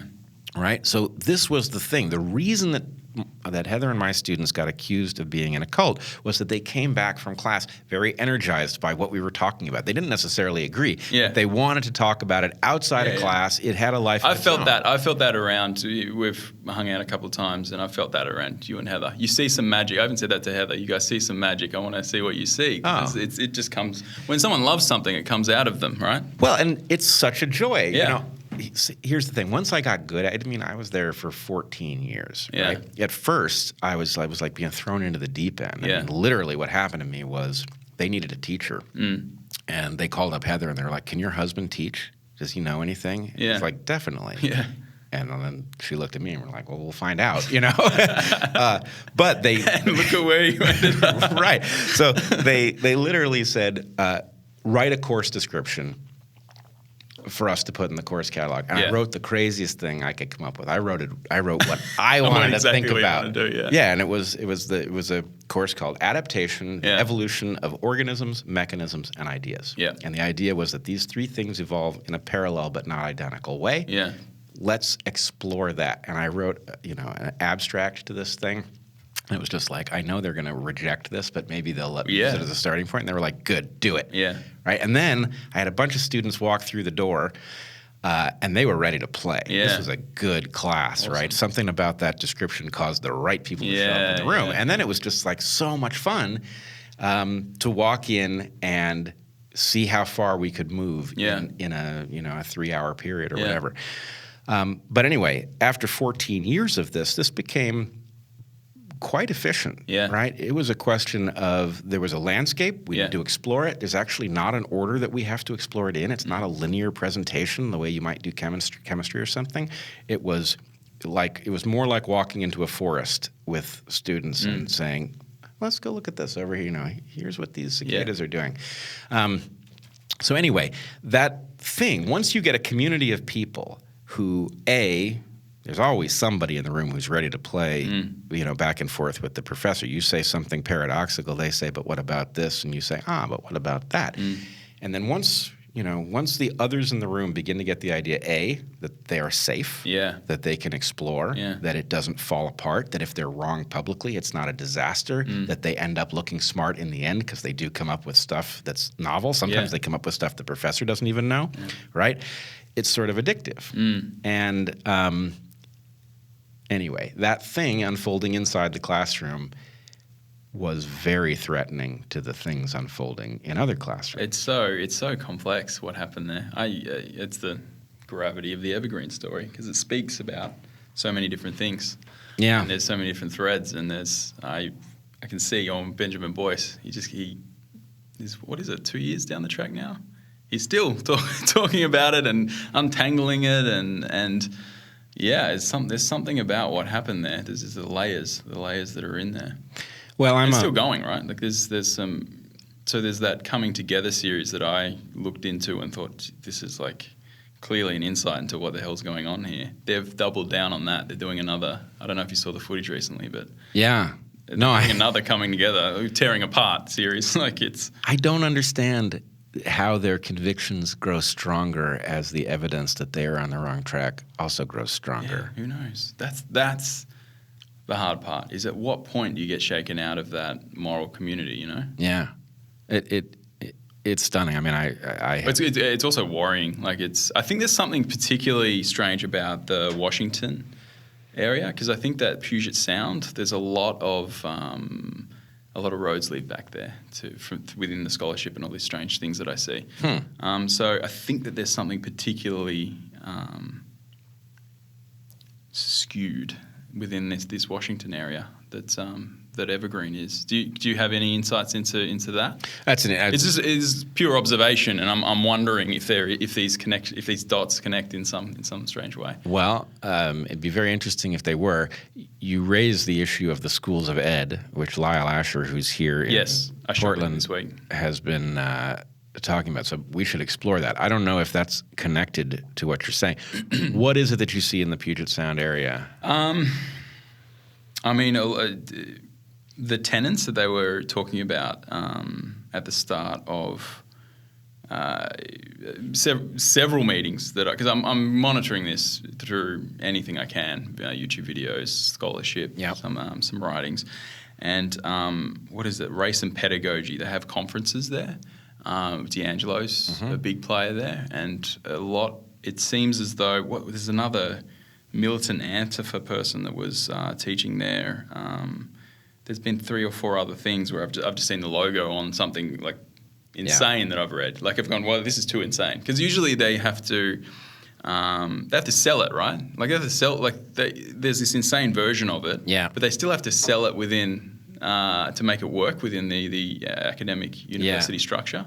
And so it's hidden, and usually you can tell when you're reading something hidden. But then occasionally you'll see this thing. It's it's there. It's an outbreak. Yeah. And a few of them have led back to that place. So then I think what it is. So I was thrown a little bit by your question because it's well, geez, what is it? Is it the level of rainfall? Trust me to go that. Yes, but I think it's the evolutionary factors that are involved. What did I miss? Is it salmon? But I think what you're describing is that there's a critical mass necessary to do the idea laundering. Yeah. And so the idea laundering doesn't show up in full force unless you have enough, mirrors to bounce the laser off of, at which point Hey guys, the coast is clear. Let's get weird. Right, exactly. So it may be that there happens to be a concentration of particular things that allow a ill-formed conception to make it into daylight here, just maybe for accidental reasons or arbitrary ones. Well, and I mean, I get the sense here in Portland, it's very left already. So if something was going to bubble up, like it wouldn't get a bunch of. I mean, do these areas, are they predominantly left wing? Are these these are definitely not swing states, right? Like these are, no. You know what I mean? Like, there's something about here. There's a weird experience I've had with. I'll call them friends. It was an odd situation. So I grew up in Australia, and I did a lot of work. A lot of different works, factory jobs and things like that. And I remember moving to WA, and there was these conversations with some people that I was working with landscaping there, where they were talking about the Aboriginal community. And it was this strange experience of them being quite racist, but like openly racist. And I was like, I still wanted to be their friends because I had to work with them. Yep. But I did want to call them out. And then it was this odd experience of like, do I let that go or do I become the outcast, right? And I wasn't going to work with this for long, so I was like, no, whatever. I'll just leave. I'll leave that go just to keep the peace and move on. I'm not going to change the way of thinking. And so that experience, I mean, it's kind of stuck with me. And then coming over here to Portland, I had the same experience, but they were talking about white men. It was so weird. I was sitting there, and they're going, they were speaking about white men like with hate. And it was like, these white guys I'm dating, they're terrible. Oh God, I hate them. All they do is play video games. They're so useless. And then you're this cartoon figure of what a white man is. And there was they could have been talking about specific people, but they were talking generally. And I'm sitting there going, I want to be friends with these guys, but this is a fuck conversation. Like it's the same thing. It's the same thing, different inputs. Well, I think what you're getting at is super important, and the parallel is a really interesting one. In some sense, human beings have a mode, right? When we are competing lineage against lineage, we have a mode. There are certain ways we sound when we are, for example, about to make war on some other group, right? When you're about to make war on some other group, you dehumanize them, right? Tutsis and Hutus, they said cockroach a lot of the time, started calling cockroaches. Evergreen State College, the police officer, they were calling a cockroach. Totally. I remember seeing this stuff and going, it's a question of making somebody out to be subhuman. Yeah. Vermin, pathogen comes up a lot. Yeah. Right. And we are watching this unfold in Western civilization, where it's clearer how it happens in the university because some part of the university culture is about saying things publicly, about bringing ideas into the light. And so we see it there more clearly. We were talking a little bit about Lyle Asher, who has unearthed another thread that is much harder to see. And in fact, when I first read his work, my thought was, this is really important, and I would have missed it had he not done this work. I've only just collided with his work, so...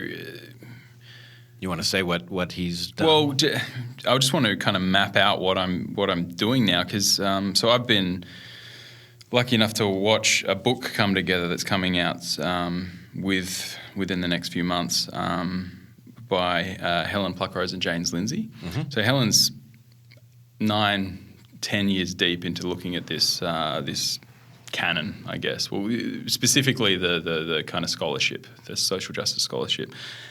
And so her and Jim, and a little bit of contribution from me over the course of the past 2 years, they've mapped out the idea space. And it was clear to me we kept running into schools of education and pedagogy. Pedagogy is a big thing, so theory of teaching. Mm-hmm. And that kept popping up. And so they've created this map in cynical theories. It's mapped it out. And I think it could potentially be a big event in figuring out where this problem is actually stemming from. But there's this big black hole. because we keep running into this thing that we haven't looked into properly. And then all of a sudden this week I shot with Lyle Asher as part of the film, and we got to talking, and then I went to look at his work. And so he has mapped out that the schools of education and how this kind of spread through the low standards within the school of education. And they have moved from these, I guess they were weak bodies, right? They were kind of a weak body that some kind of disease started operating on. Yeah, they were immune compromised. Yes, immune compromised. They were quite weak, right? Yeah. For a lot of reasons. Got taken over ideologically, and then they've moved an administrator class that have become educators. So they've gone back from administrative back into the education thing. So it's mapping. So there's this canon and ideas, and then how it's actually operating in the real world. And I think Lyle might be. Well, I'm definitely going to keep in touch with him, put it that way. Oh yeah, no, his stuff is mind blowing. So the studying of the schools of ed, most of us don't even think about schools of ed. How often does it come up in your thinking about how civilization works? But because it's a weak node, and because so much comes from it, it's a very dangerous vulnerability. But the thing I'm grappling with is there's a distinction between what the movement says that it thinks and how it works. And the thing that concerns me most is that the only way that this movement delivers something positive to those who have signed up for it in the end is through some sort of very frightening Maoist takeover in which it actually has the power to reallocate resources on a massive scale. I don't see that as very likely. It does organizationally. So within a certain organization, if you get enough people to buy in, you can advance using your oppression variables quite beyond what you deserve to advance, or it's an easy path. I mean, there's a lot of competition around in all these places now, and it's like this extra element of competition that you can kind of ride. So this is where I was heading. Maybe I shouldn't say the only way it delivers. Right, you were heading the only way it delivers in a fashion that matches what it advertises is some sort of a Maoist takeover. Yes. What it actually amounts to is a kind of affirmative action at every scale, which I have to tell you, game theoretically, is a non-starter. I'm not saying affirmative action can't work, although I think what we've learned through the affirmative action experiment is that the devil's in the details. Yeah. But the idea that every classroom is an opportunity to adjust well-being by silencing certain people and elevating the voices of others, that every courtroom might be a place. I mean, just the simple fact that what is a crime may be shifted so that some people have more leeway to commit crimes and other people have less leeway to commit crimes. Now, on the one hand, that's how it's been. A racist court system That's the justification for the new caste system, which is a reverse of... And in some senses, it has been. You know what I mean? It's more. It has and it hasn't. Right? When it's working well, it doesn't. Well, it was harder for me as an Australian. things are operate. Right. Well, I want to ask you about that because I mean, as you must be aware, Australia is something of which Americans are well aware and simultaneously not aware of at all. Right. But the fact. Let's just take an ugly example. Up until very recently, it would have been almost impossible in an American court for a black woman to successfully charge a white man with sexual assault, right? So in effect, white men have had the ability to rape black women in the U.S. and not have the courts step in. Is that a thing? Like, how is that a thing? I have no idea, but it is so inconceivable. As an American, it is so inconceivable that, prior to 1950, that such a court case, that if a white man had raped a black woman, that she would end up getting her day in court, and the court would hear this as a legitimate accusation. It's horrifying. Yeah, that viscerally hurt me, and I think that's why. You know what I mean? There's a lot of energy there to play with, but yeah. But I don't know. I'll be curious when this podcast emerges if anybody thinks I'm wrong about this. But no, the courts have been slanted, and they've been slanted in a way that's fallen on certain people's shoulders in a way that it hasn't fallen on others. What happens if you say, well, it was like that for so and so many years. We're now flipping it, and it's going to be the opposite way, right? That is not going to be stable, right?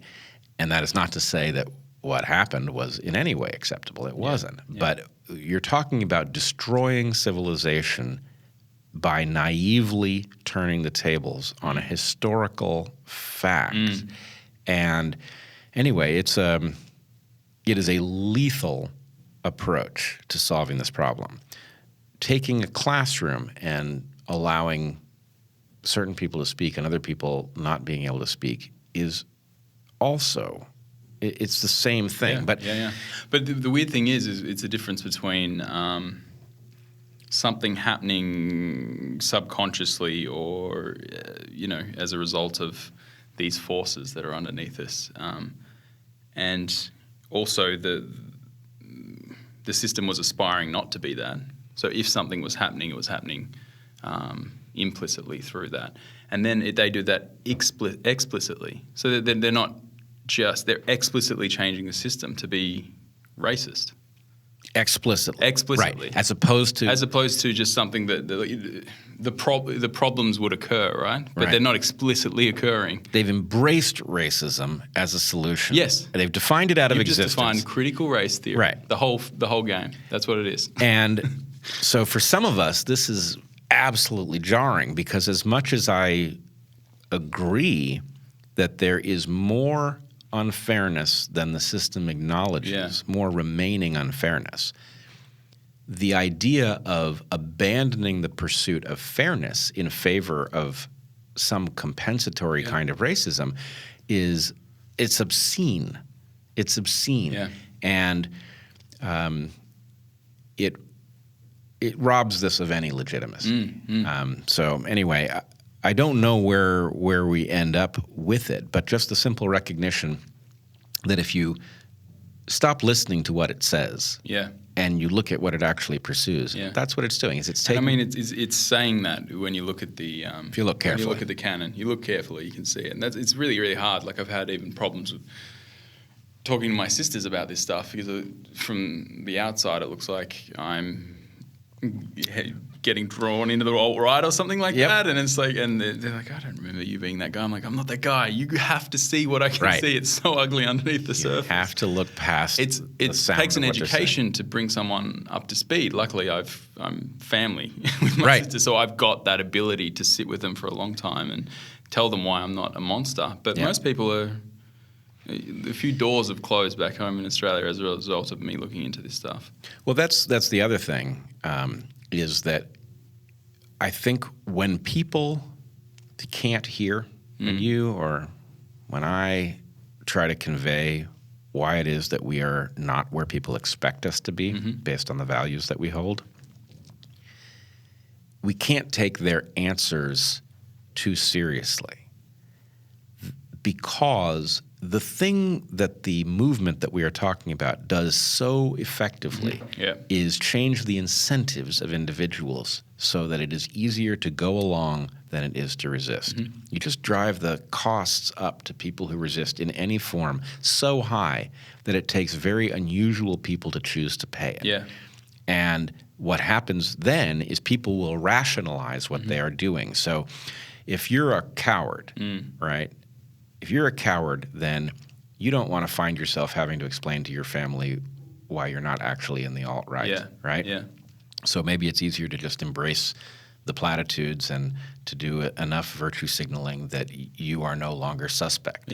And then I'm imagining, I don't know how other people's minds work, but were I to find myself in that position, which I would not allow myself to, but if I were to find myself in that position, the pain of having said what I didn't believe in order to get myself out of trouble would be so great that it would be easier to rationalize that actually I do believe that. And so I think this is unfolding throughout the entire thing, is that people are convincing themselves of positions that they would not ordinarily be compelled by, because it is the only solution to the problem that they've been given. You do that long enough and you actually believe it. There's no kind of process there. Because a lot of people don't know what they believe as well. So they're in this, they're kind of using their intuitions to go through, I'm liberal and I like the left and all that sort of thing. But if you actually bring it down, you actually explore what it is you believe, it's harder to shake or something like that. Like there's some people who aren't getting swept up in this thing because I know what I believe. Do you know what I mean? Oh, I know exactly. I have to change a lot. Like for some people, to buy into something, they have to change a few little things. Yeah. But it's like if you want me to join this enterprise, which is afoot, and everyone's back home wanted me to join, it means I would have to change my understanding of human nature. I would have to change my understanding of what being a liberal is. I would have to change. And the damage I would do to myself for changing those things would be far worse than anything I can do to me. So I don't know, it's the bulwark around it or something like that. Well, I get this completely. And in fact, the canoe meeting is the perfect example of this because, so I walked into that room and sat down in what socially felt like the seat to sit down in. And then suddenly realized I was in front of these cameras, right? It's like, great for me. Like, I was really happy to have a shot of you actually in there because it's great. It's the perfect end to my little series, first episode. But what it meant was that I was standing there as we were all beckoned to enter the canoe and march off to the magical land of equity. Everybody filed past me. Yeah. And some of them look ashamed. They do. In fact, there are ones, every time I see that clip, there are ones who I know were embarrassed at what they had done. I found those because there were some people who were giving you like a look out of the corner of the eye, like a... Oh, they looked right at me because they were my friends and they knew that this was wrong. Yeah. And then they had to look me in the eyes. You can see it, and they looked at the ground. Exactly. I know. It was such a beautiful... Like, I mean...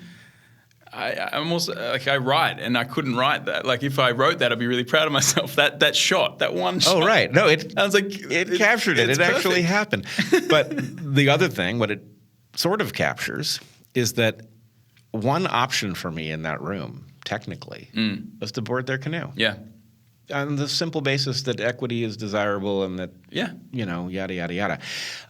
There wasn't a chance in the world that I was getting on their canoe. That says something about you. Like it was a big move not to get on that canoe. I would have thought, or it was preceded with a bunch of flashes anyway.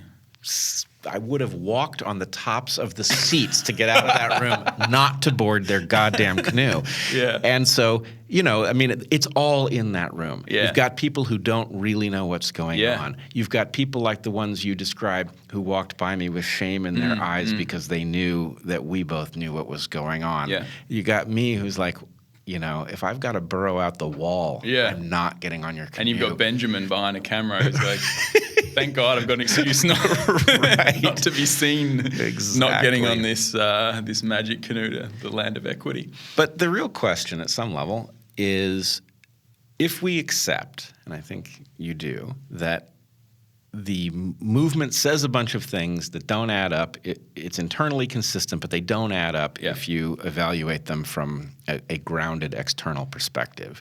But that it's highly effective because it puts people in a bind and gives them one option to solve their problem, and that one option involves embracing these wrong ideas. Yeah.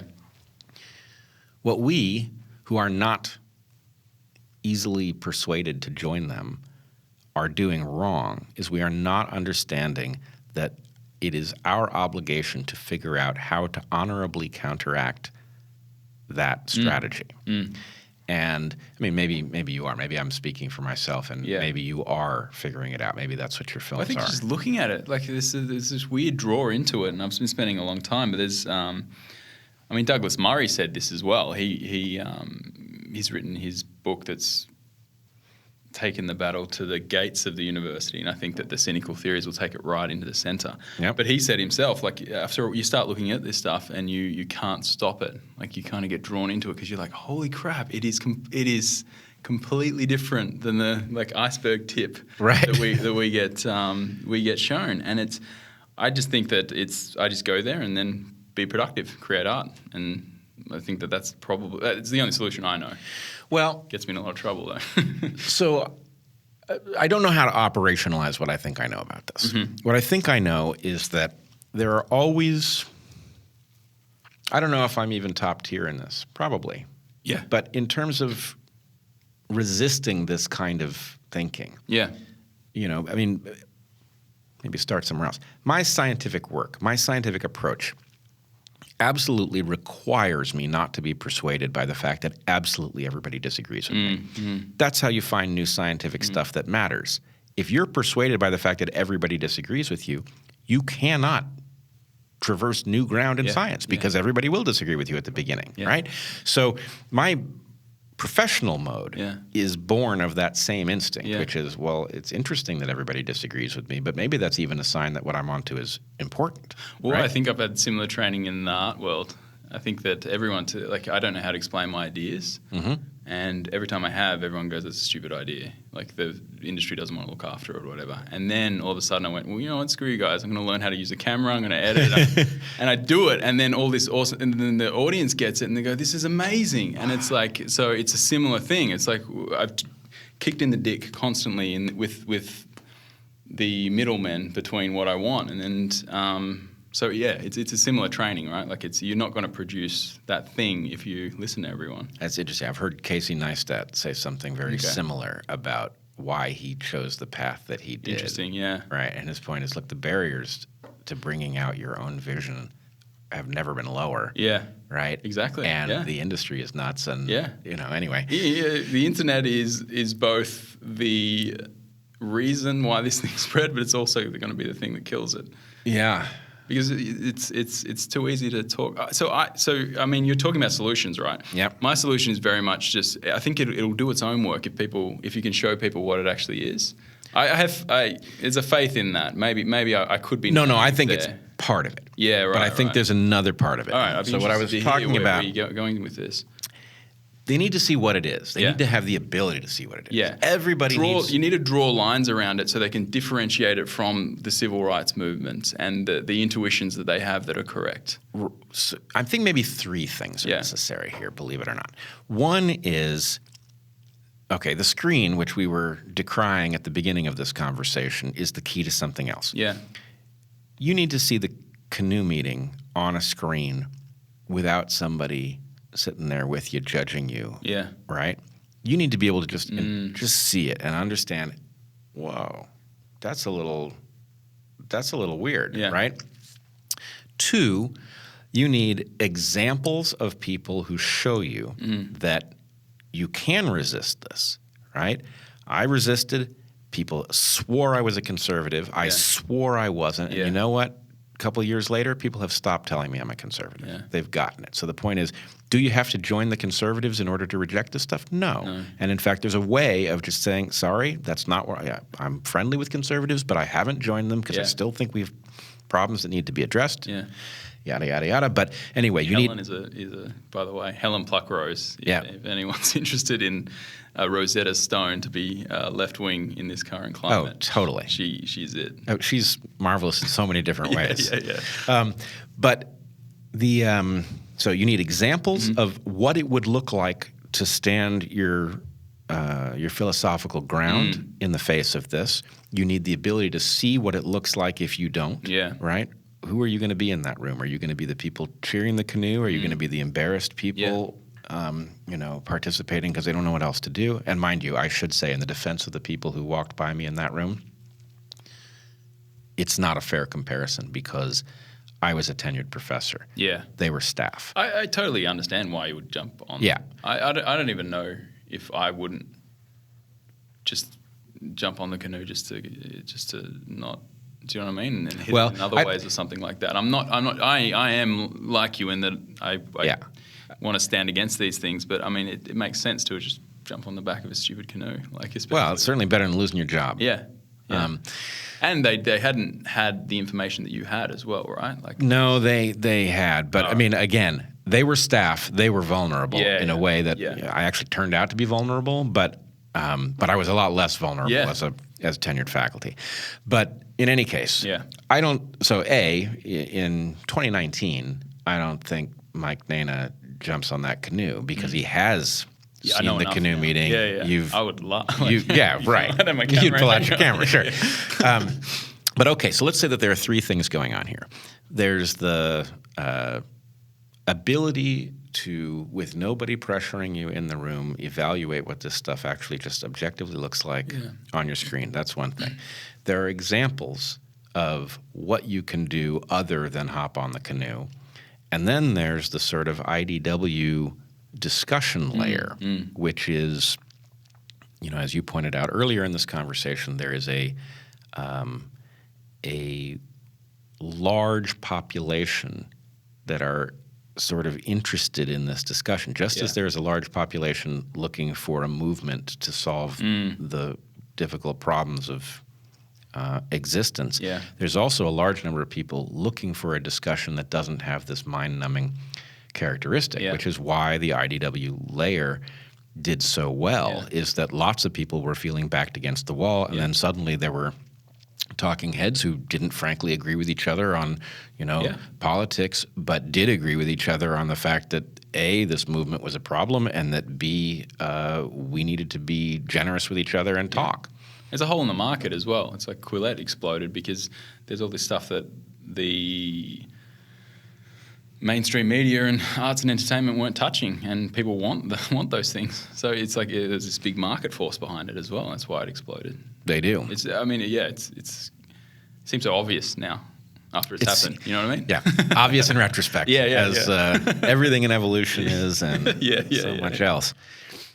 So I guess the interesting question as an American, and maybe there's no such thing anymore in the sense that the entire world has a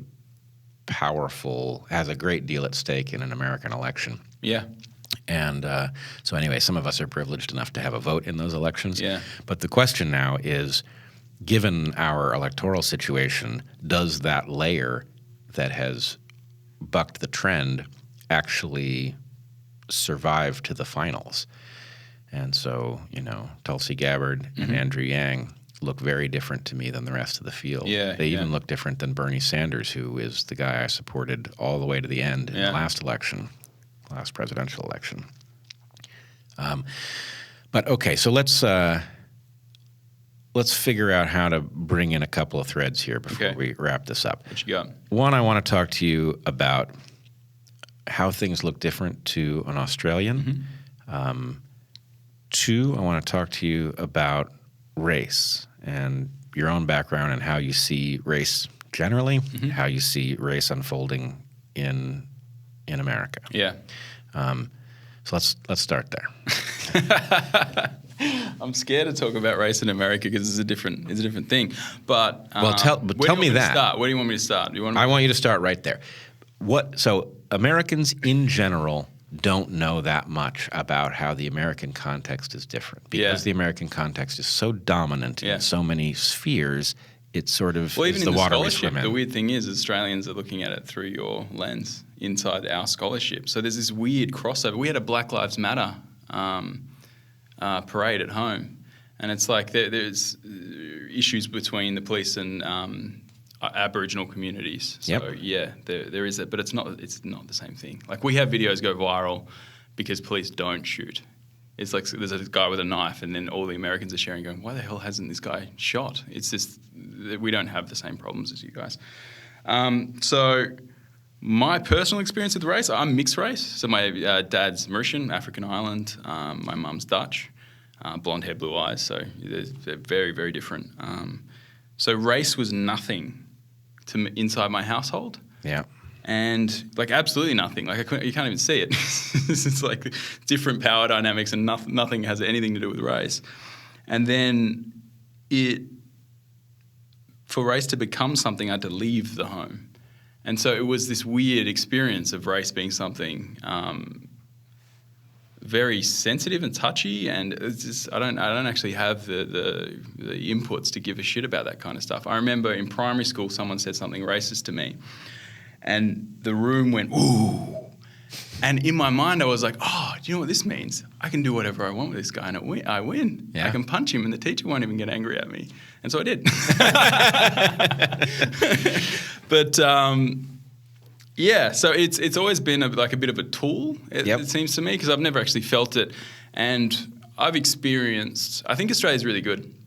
I think it's excellent for first generations. Like there's no issues. There's been some weird joking about race because I grew up in the suburbs, like blue collar people, and there's a lot of jokes around race, but I always thought it was a kind of inclusive racism in a weird way, because the jokes weren't dissimilar to the fat kid or the kid with red hair, or you're feeling it out. There's a taking the piss out of each other dynamic that is a little uncomfortable to describe. It really but is. It's actually kind of a normal part of being human, and it includes all kinds of stuff. Yeah, and the racial element of it was just. You have to get someone where you think it might be an Australian thing. You have to get someone where you think they'll be sensitive, right? And then if you let them play with that, then that's intimacy. Yeah. And so to block that off, I don't know how I would have fit in. I wouldn't think I would have fit in very well. Oh, totally. So it was a very multicultural place I grew up in. It always seemed like a tool. Like I think the first time I actually felt racism was when I started hanging out in the arts and entertainment with the progressives. Yeah. Because it's very much insert brown man here, or hey, we've got this thing, and you're a difference. So we can use you because of that. And it was, and that they were too sensitive around it. They were like, oh, what is this magical creature from another land? And that felt like it was an othering. It was like an othering of inclusion. An othering of inclusion. Oh, man. That is so what it is. And so I was like, I want to hang out with the guys who call me a black prick. Like they're less racist than you guys in some sense.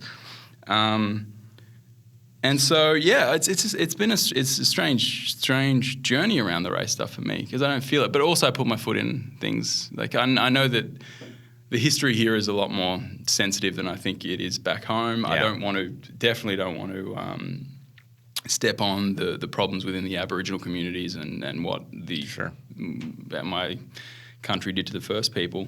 But I do think where it matters, Australia is really, really, really good. So we had a white Australia policy in the 70s, and that got abolished, where it was just like only people who were allowed to come in were white.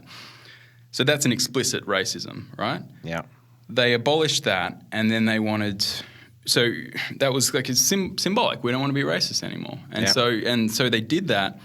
My dad, who came from a country who had imploded because of the English moved out, and then there was racial tensions. And so it was actually like hardcore racism that was going on there, like legitimate. And he couldn't advance because he was Creole, like African blood. They weren't being treated very well. And so mixed blood. He comes to Australia, and so Australia was still kind of racist when he was there. Like they still had that cultural stuff he had to work through, but he did a lot of work to work through that and gain advancement to where we are now, and to speak as though the people who are black now are going through the same struggles that he went through in the 70s after doing all that work. It's actually disgusting to me. Yeah. Because it's belittling all the hard work he did.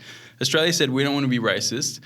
Guys like my dad came and just worked that into the culture with grit and sweat. And we're in such a good place. Like and he's advanced. Like there's social mobility now.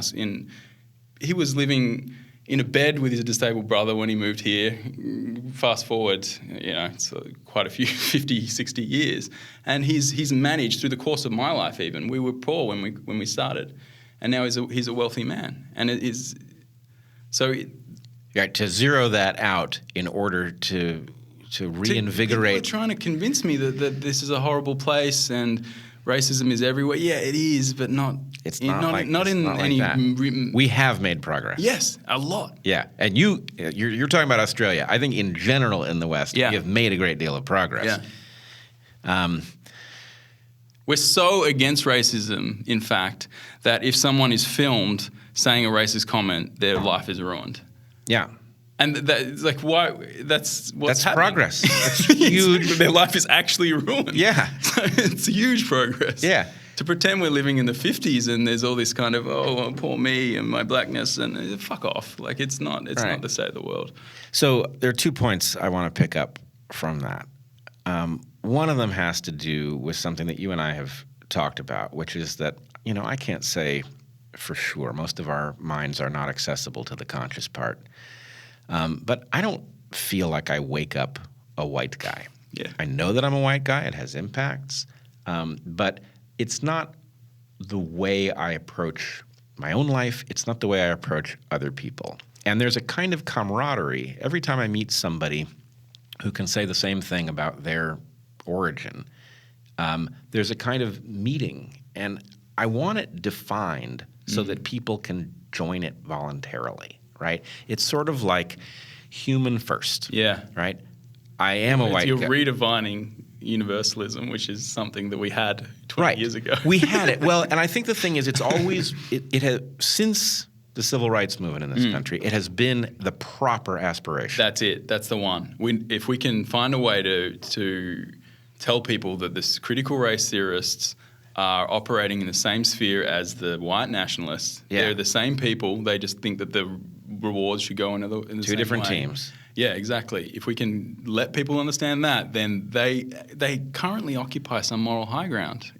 Right, which they don't. And they have not earned. It's horrific when you look at it. And so this is something, and this is why Martin Luther King gets brought up a lot, because it's right, because it's contentious, because we all like the Martin Luther King story, and so it has to be attacked for being somehow, ill-conceived or failed or something like that, which it isn't. No.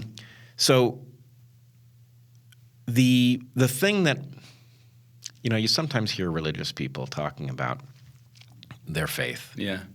And for those of us, I don't know where you stand, but for me, I'm not a person of faith, and I can't quite relate to the emotional power that they report for having embraced this. Yeah. But I feel something like what they describe in the space of people who, and I'm going to be very careful about this, don't give a shit about race, okay?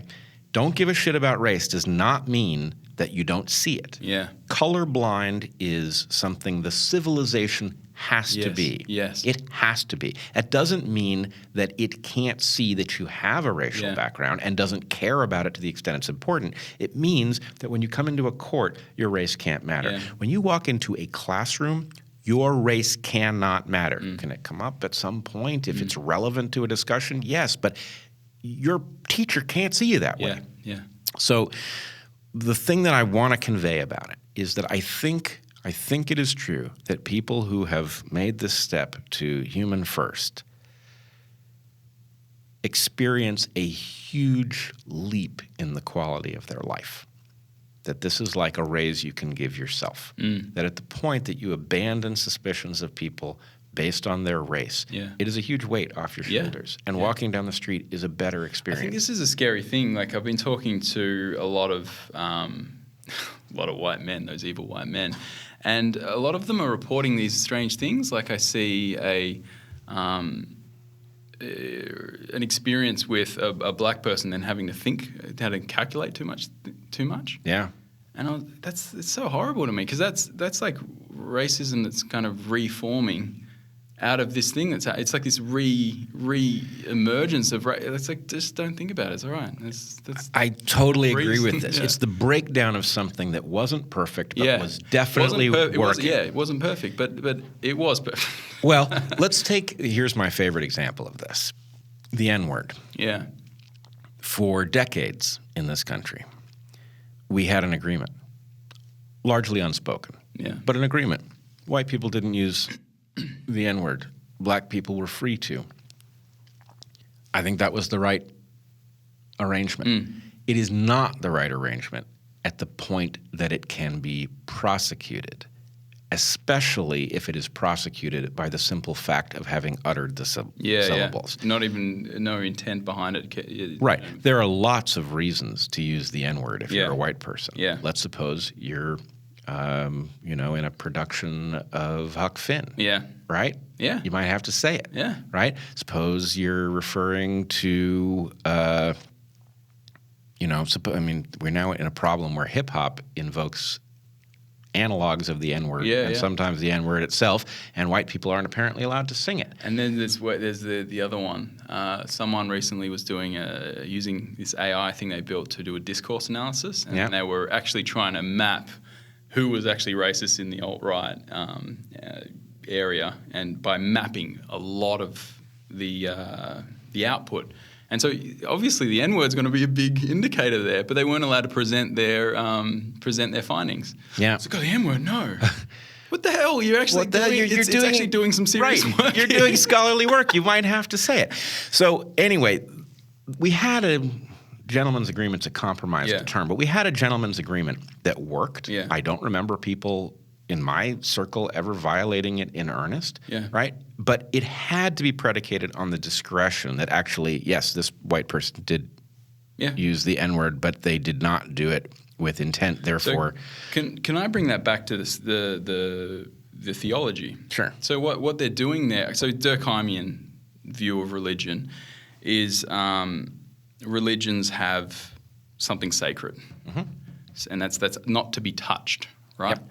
So the way that I see that this has started in this strange thing is that you had the postmodernist shake the etch a sketch of Western civilization. So it's like everything could be false, and who knows what is true.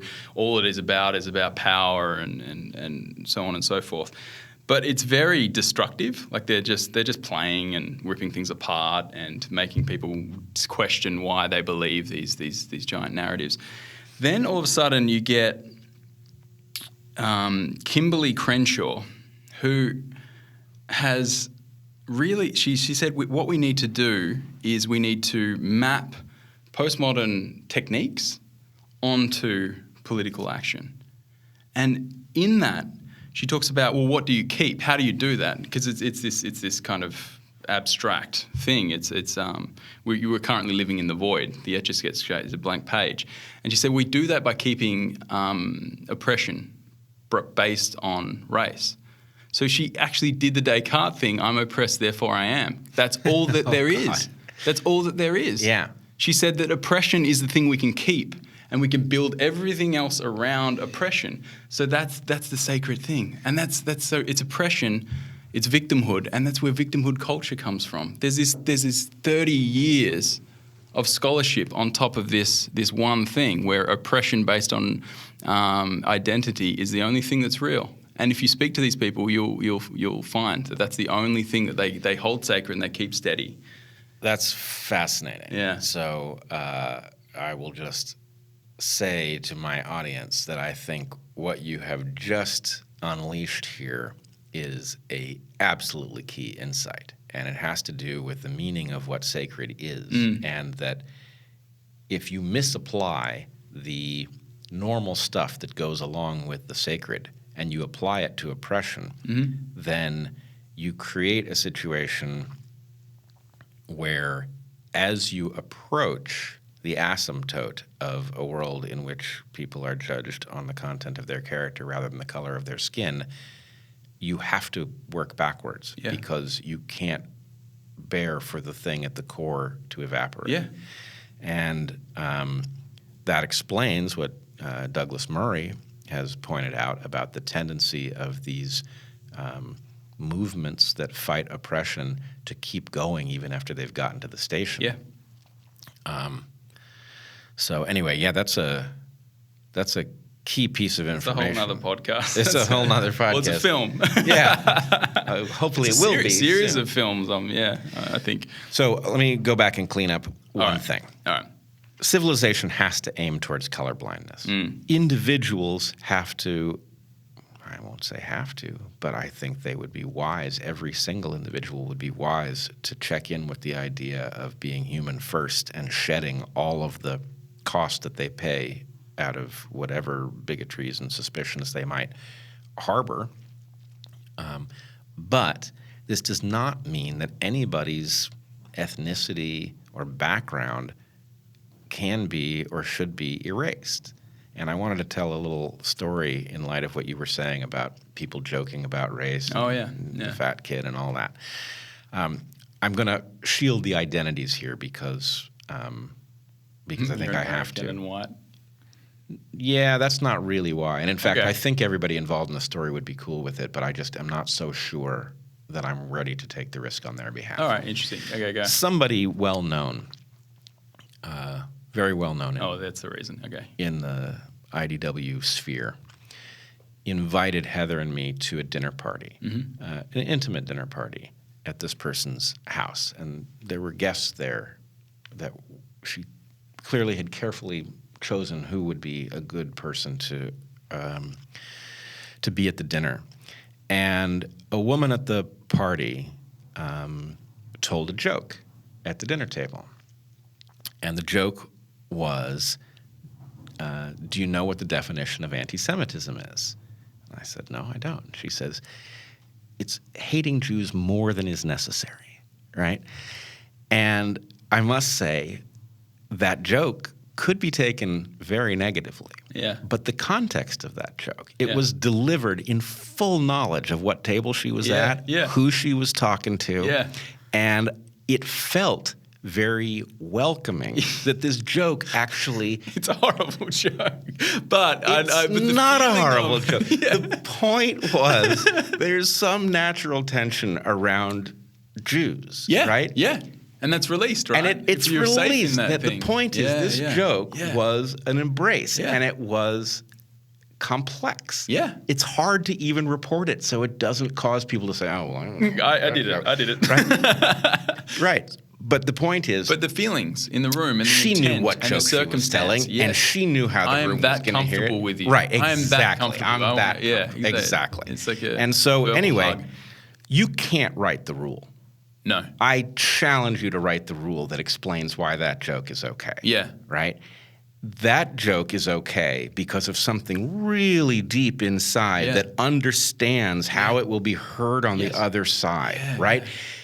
As is the nature of jokes. Yeah. It is both the key to their being biting and the key to their being generous.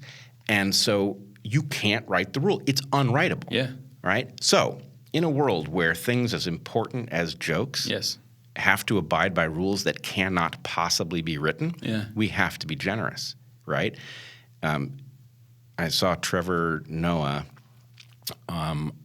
on a podcast discussing this N-word question about, and his position was very clear.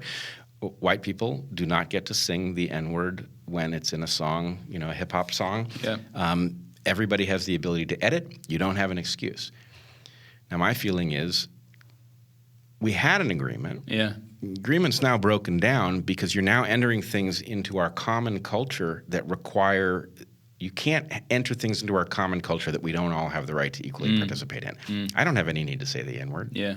I don't have any need for it. Yeah. But you know what? If I'm going to sing Hurricane, the Bob Dylan song, it's in there. I'm singing it, right?